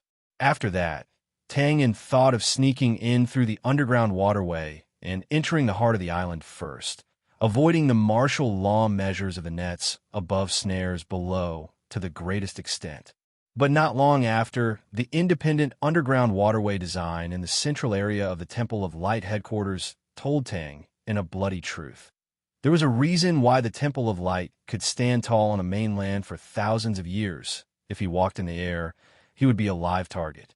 If he walked on the ground, he would not be able to avoid the sea of people and magic detection. If he walked underground, he would directly hit a dead end. Even his previously successful teleportation method could not get close to the island. For a moment, Tang felt like a hunting dog circling around a hedgehog. The delicious food was right in front of him, but he could not eat it at all. Fortunately, there was always a way out. It was also fate that made Tang think of the coronation of the crown prince. On the surface, this matter had nothing to do with Tang, and it had nothing to do with the assassination of the Pope. If the crown prince wanted to ascend the throne, he had to come to the Temple of Light headquarters for the coronation. And the Pope, who was in charge of conferring the crown, of course, had to come out of the hedgehog cave to welcome the crown prince. Through the system's powerful ability to categorize information, Tang looked up the past coronation ceremonies of the brand's new king and found that all the coronation locations were fixed in the main hall of the Temple of Light headquarters. What did the above information mean? It meant that even if Tang could not sneak into the central area of the Temple of Light headquarters, even if he could not reach the Pope's bathroom, kitchen, bedroom, and other private places, he still had the opportunity to attack the latter. All he needed to do was to wait near the main hall. Thus, Tang recalled the scene of the shrine that he had seen when he passed by, the Holy Land Water Lotus. That place seemed to be right beside the stone path outside the main entrance of the main hall. Subsequently, 5 days, a whole 5 days, Tang, who had silently snuck into the ornamental pond, had a hollow grass stem in his mouth and a holy water lotus on top of his head. He stepped on the water in the void and clung to a lotus stem in the form of a vine. It did not eat or sleep. It was neither happy nor sad. It did not move at all. It was as if it was a rock that had always existed and would always exist. Every morning, along with the leisurely morning bell in the temple, he opened his eyes. Not long after, the faint sound of prayer could be heard through the water. It was peaceful and peaceful. As far as his eyes could see, other than the fish and prawns swimming around, the scene in front of him was vivid and consistent. On the stone path, the most common thing he saw were armor guards coming and going. They patrolled in a regular and strict manner with a solemn expression. The more serious and even humble ones were the temple handymen. They hurriedly passed by with various sundries in their arms and bowed from time to time. There were also some nuns who walked by in small steps. Their wide white robes could not hide their young and beautiful bodies. Sometimes there were also a few old men in red robes. Their expressions were either dark and cold or kind. They walked in the middle of the stone path without looking sideways in front of others. The passers-by on the way would all step aside and bow to them. Behind the crowd, his expression relaxed unconsciously. He turned his head sideways and occasionally glanced around. He viciously peeped at the white-robed nun's slim back and perky buttocks. He thought that the nun's status was not low. She should be a high-level figure in the temple. It was a pity that she did not match the target in his heart. From the stone path, which was neither long nor short, which was the whole world of Tang Yen today, he could see the social class here. It was clearly divided and strictly adhered to the rules. It was almost impossible to cross the line. It was like a huge machine that was running well. Each part was doing its own thing. Each part was active within the scope of their own social class. They did not dare to set foot in any other field. Only at night, under the cover of the night, some things that were not within the scope of the rules would happen. Handsome temple knights and beautiful white-robed nuns, young handymen and women of the temple, and so on, would occasionally counterattack and pair up. They would accompany each other to a secluded place by the pond for a tryst. They would not disturb each other and quietly enjoy the beautiful scenery of the pond under the moonlight. They usually did not stay for long. When they got along, they were very simple. At most, they would touch each other's hands or hug each other. Kissing was rarely seen. It was worth mentioning that the intensity of the patrolling guards did not relax at all at this time. Wave after wave of magic detection ripples in the void had never stopped. However, it seemed that it was a convention. They completely turned a blind eye to the wild lovebirds who were having trysts by the pond. It more or less reflected the human feelings of the temple. Look, it was associated with the corporate culture of the temple. It could be seen how bored Tang Yen, who was floating underwater, was now. The sun rose from the east and set in the west. The cycle repeated. The morning bell was still melodious and wanton. The collective prayer was still quiet and peaceful. The world on the stone path in front of him also, well, it became monotonous and boring. Emptiness, loneliness, as well as the possibility that he would never be able to see the hope of success, and so on and so forth. All these negative emotions converged into an icy cold tide that covered the sky and covered the earth, scouring every corner of Tang Yen's body and mind at every moment. In the end, they all turned into that clear pool of water, slowly rippling away with the wind. Perhaps this was completely different from the impression that people got from literature, dramas, and other forms of expression, but this was the daily work of a killer. Stripped of the external decorations, whether it was hot-blooded or romantic or cold and sad, what was left was only boredom, patience, perseverance, and less than 3 seconds of coolness. This was the dilemma that a serious killer often encountered and the unique qualities that they had. This was the truth. Although Tang Yen had never really gone deep into the circle of assassins in the other world, he had occasionally heard about the various performances and legends of his peers in the other world. For example, in order to get close to the target of assassination, being a coachman or a servant for a few months, these are just child's play. In order to assassinate a noble who hid in the manor and did not come out, a female assassin slept first in the gatehouse, then in the housekeeper, and finally climbed into the noble's big bed and succeeded. In addition, there were even more perverted ones. In order to wait for the arrival of the target of assassination, they squatted in the smelly latrine pit for a few weeks, and finally succeeded when the target was in the toilet. Compared to these, it had to be said that Tang Yen's assassin career had always been non-mainstream. It cannot be helped. It was not that he did not want to mingle in the mainstream circle, but there were too many obstacles in the way of subjective and objective bystanders. The experience of being hunted almost ran through his journey in the other world. Later, he even went to the battlefield. How could he be a quiet and serious killer? Fortunately, Tang was both lucky and unlucky at the same time. After walking around for a long time, Tang finally returned to the starting point and returned to his old profession, which was to puff underwater for 5 days. Perhaps it was this rare seriousness that made the goddess of fate, who existed in the unseen world, take a special look at him. Therefore, Tang Un's luck value was off the charts. On the day of the coronation, an old guy who looked like the target appeared in his line of sight, Tang, and had never seen the Pope before. This was for sure. In fact, other than the people in the temple, even the ordinary nobles might not have seen the Pope, who had always lived in seclusion, with their own eyes.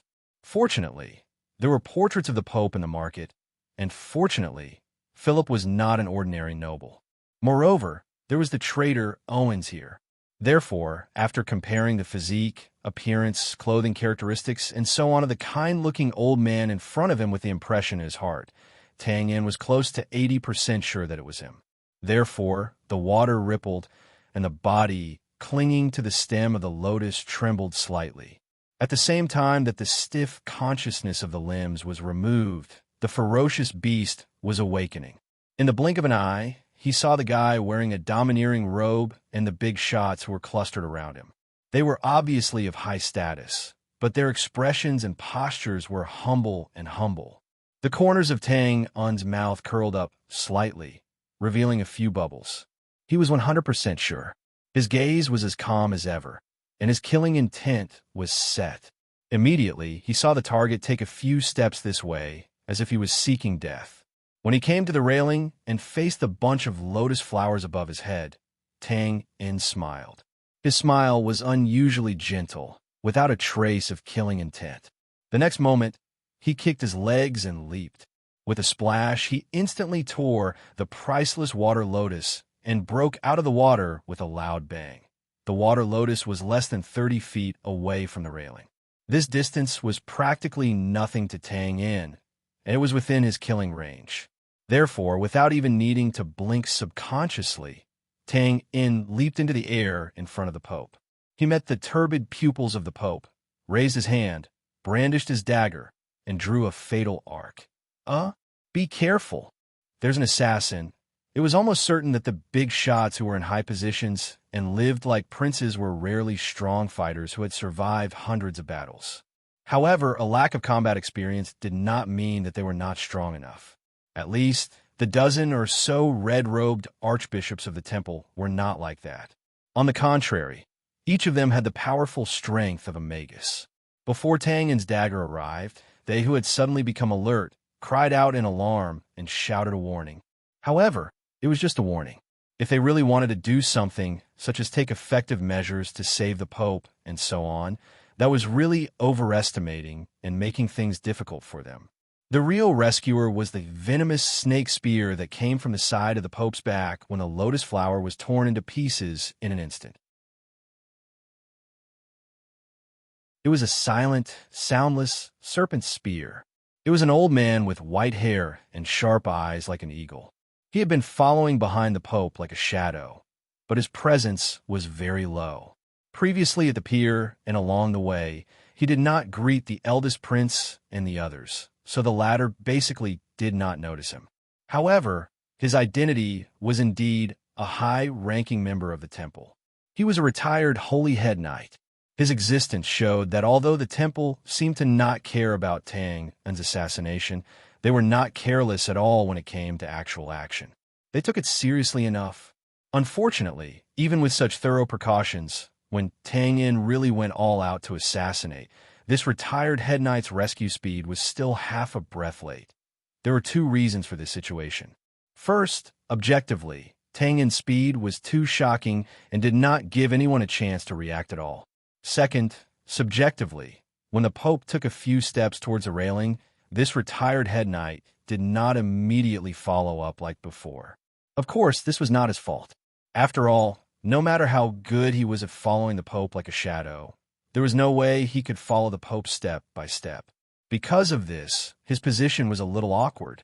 He could not immediately block in front of the Pope, and the angle of his rescue was also very awkward, But no matter what the reason was, this retired head knight still made a mistake. So after a moment of consideration, he decisively made a decision. He gave up on rescuing the Pope and directly stabbed Tang Un's left chest with a spear, besieging Wei to save Zhao. Tang In, who was in the air, saw this and could not help but secretly praise. This was indeed the best way to deal with this situation. If Tang In insisted on completing the assassination, the result was very likely that he would die together with the Pope.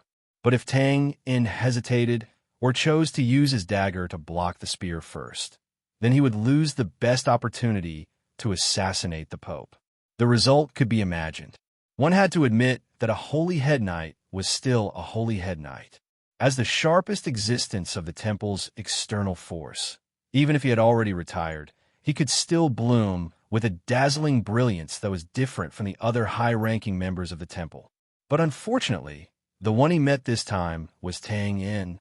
The corner of his mouth was slightly raised, and his gaze was firmly fixed on the Pope, who was subconsciously stepping back while slightly raising the crystal scepter in his right hand. It was as if he did not see the cold, light spear in front of him that was about to pierce through his heart. He muttered in his heart, "Feast of slaughter." In the next moment, a long hiss was heard. No puff. Blood splattered everywhere. The cold, light spear was like a venomous snake that bit viciously on the left side of Tang In's chest. In an instant, it pierced through and pierced a transparent, bloody hole. At the same time, Tang Un's right hand, which was holding the dagger steadily, did not tremble at all. Under the horrified gaze of the surrounding people, he instantly swept past the Pope's shriveled neck that was like a dehydrated orange peel. Whoosh, whoosh, whoosh. Listen, there was the sound of the wind. Thin lines of blood instantly spread and tore. The time needle seemed to have completely stopped at this moment. Immediately, with a click, the crystal scepter fell into the dust. After rolling for half a circle, it completely stopped moving. The huge holy crystal at the top of the scepter was still trying its best to emit a faint light, and it looked very unwilling to give up. Originally, it could release an earth-shattering power and create a commotion that could overturn rivers and seas. It only needed a few more breaths, no, one breath's time. But now, it could only lie there powerlessly and quietly. It's over at this moment. Tang Un's eyes, which were as calm as an ancient well in the deep mountains, flickered slightly. Just as the clergy who often talked about the Church of Light said, all living things were equal. Under the Grim Reaper's scythe, all things were equal. Even if he was the spokesperson of God walking in the world, even if he was the Pope. P.S. Many readers are guessing how Civet will kill the big boss, the Pope. Haha, that's right. He will stab him to death with a single stab. Surprised? Feeling cheated? No, no, no. You don't understand Civet's breadth of mind. As the saying goes, a big voice is silent, and an elephant is invisible. Ahem. Well, I can't make it up anymore. Haha, just kidding. In fact, this was decided a long time ago. Civet had never spent any time on the role of the Pope before. This was just a side character, and a side character should have the awareness of being a side character, right? Even if his status was high enough. Well, a side character is a side character. Are you satisfied with this explanation? If not, come and beat me up, carrot. Want to know more about the exciting developments of the strongest killer system? Open WeChat now. Click the plus sign at the top right. Choose to add a public account to your friends. Search for Kitty Wang and follow the public account. You will never miss a new update.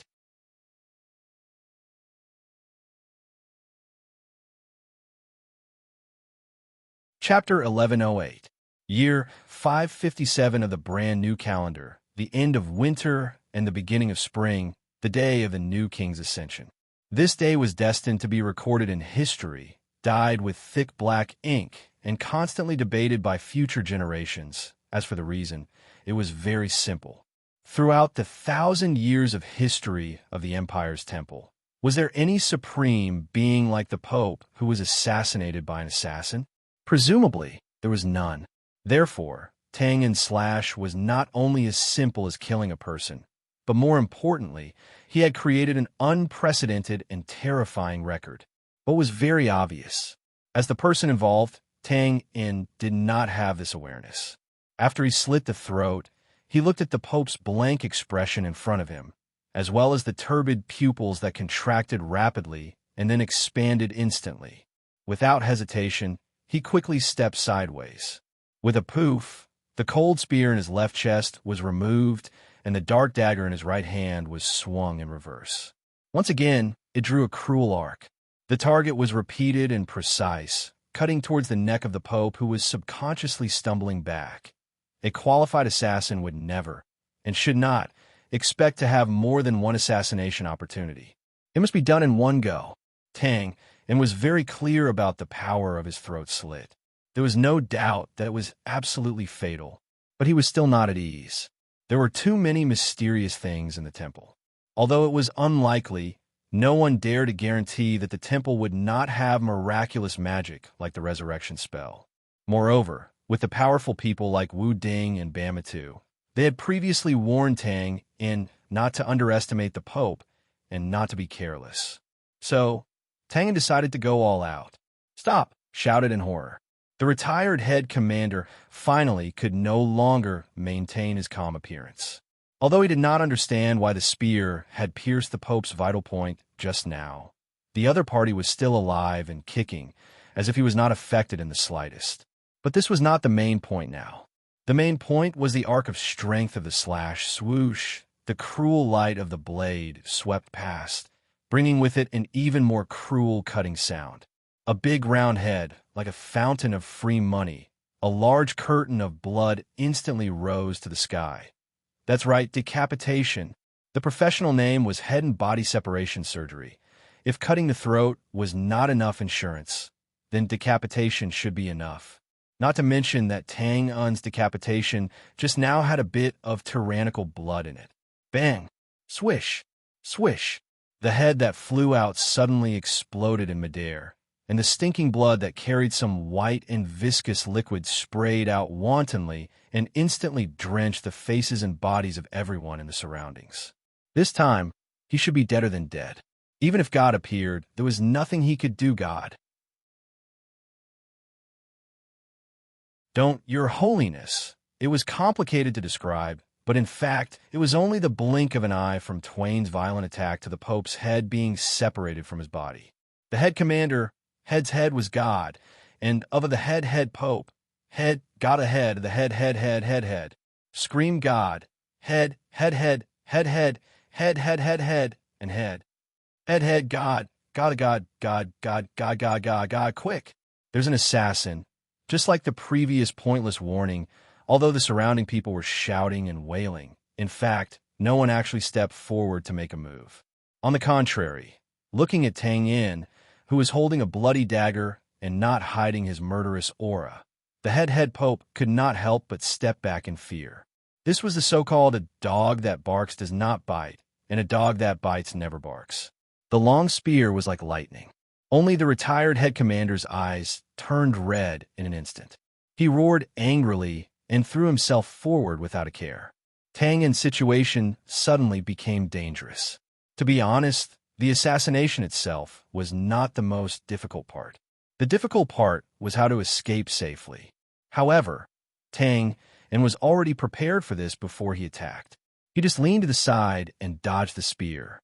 Then, he casually reached out his hand. "Ah, Your Highness, be careful. Retreat quickly. Protect His Highness, huh?" It's too late. Amidst the screams and warnings, the bloody dagger was already pressed against the pale crown prince's neck. Tang In laughed and turned around, leaning against the railing. He did not forget to take the opportunity to stomp on the crystal scepter on the ground and completely remove the restriction on Sylvia's body. Then he scanned the chaotic scene and shouted coldly, "Shut up. If he dares to take a step forward, he will die." As soon as he shouted, the surroundings fell silent. With a bloody massacre just now, no one would believe that Tang In's threat was just empty talk. In other words, if he could even kill the Pope, then a mere crown prince who had yet to become the new king would naturally not be a problem. For fear of breaking the vases, the situation on the stone path fell into a temporary stalemate. The retired head commander, whose eyes were about to pop out of their sockets, was hesitantly called out by a few archbishops in red. At this moment, Tang In finally had time to let out his first breath. He did not care about the guard knights who were quickly surrounding him, nor did he care about the shrill sirens that suddenly sounded in the distance because of the detection of Tang In's presence. He lowered his head and glanced at the bleeding hole on his left chest. He took a deep breath and quickly panted a few times. The muscles around the wound suddenly trembled violently and strangely contracted. He relied on his abnormal body control to slightly slow down the bleeding. Yes, that's right. The previous shot did not hit Tang In's heart, which was the vital point. The reason was, of course, the effect of the killing fee skill that defied the natural order.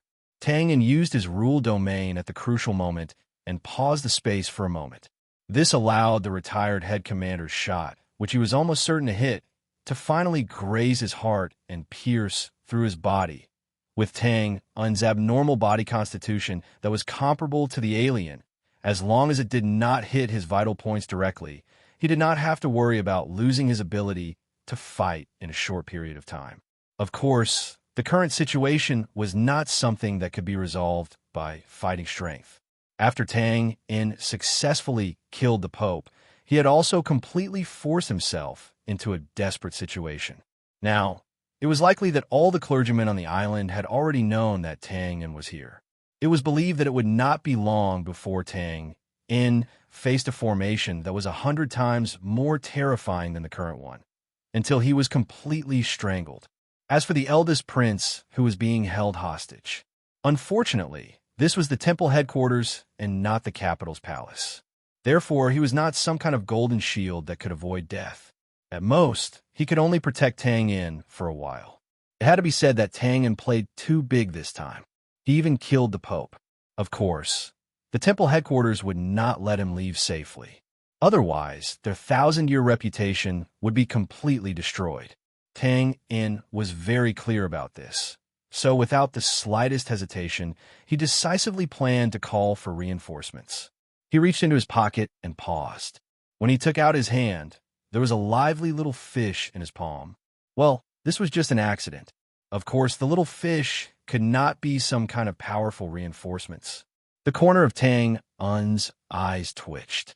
He was speechless as he threw the little fish that was about to settle down in his arms into the pond behind him. Then he reached into his pocket again. This time, he took out a small package. He untied the outer waterproof tarpaulin with one hand and looked up. Facing the vigilant gazes around him, Tang In raised the corner of his mouth slightly. He raised his hand and threw the contents into the air. Whoosh! Bang! A bunch of gorgeous red fireworks instantly bloomed enchantingly under the white clouds and blue sky, dazzling and dazzling. The people outside did not stop Tang In's action. After retracting their gazes from the fireworks in the air, they were still expressionless. Of course, they could see that this was a signal arrow to call for reinforcements, but what was the point? In the current situation, was there anyone in the world who could rescue people from here?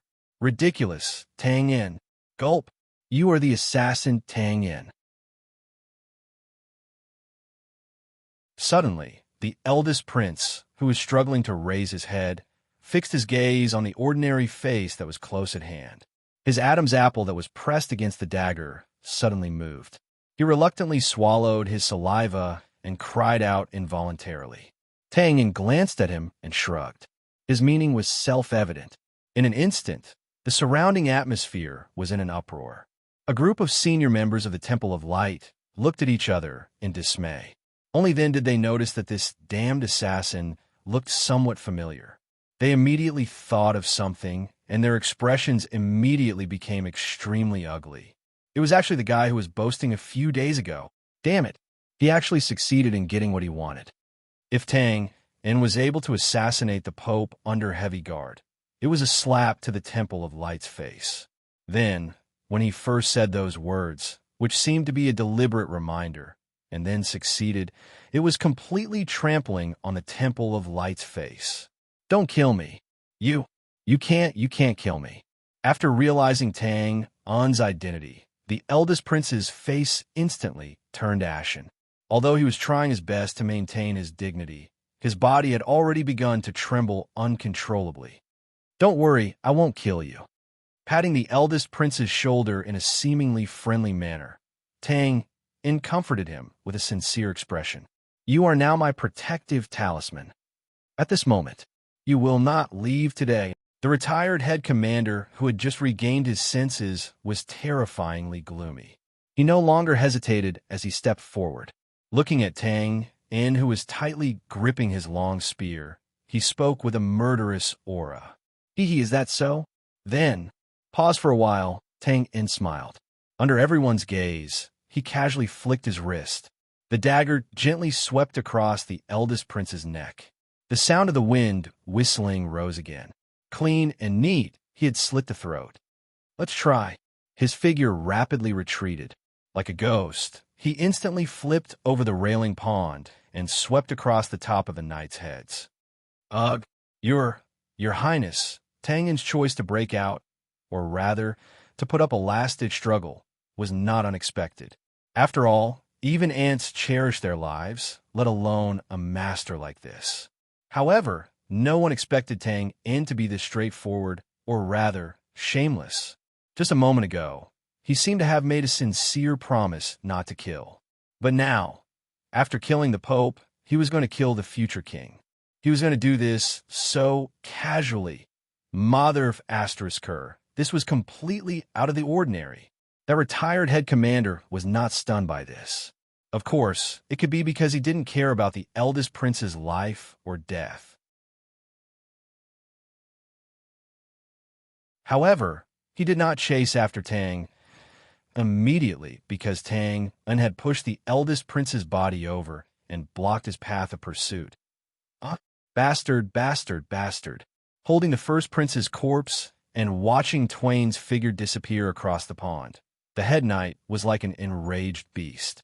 He was on the verge of going berserk as he roared at the temple guards, "Kill! Kill! Kill! Chase after him and kill him." After a pause, he casually threw the eldest prince's body to the old nobleman, who was crying and crying. He then ran towards the direction where Tang disappeared and roared again. "Quick! Activate the island's defensive magic circle. Don't give that bastard a chance to escape. Where's the light magician? Damn it! Release a detection spell and find out where he is. I want to kill him with my own hands." Before he could finish his sentence, the retired head commander seemed to have noticed something. He immediately stopped in his tracks and subconsciously turned his head towards the southern sky. His expression was confused at first, but it quickly changed. This power. You're tuning into the Warrior Lore YouTube channel. Don't forget to subscribe and join us on this journey to catch the most captivating stories.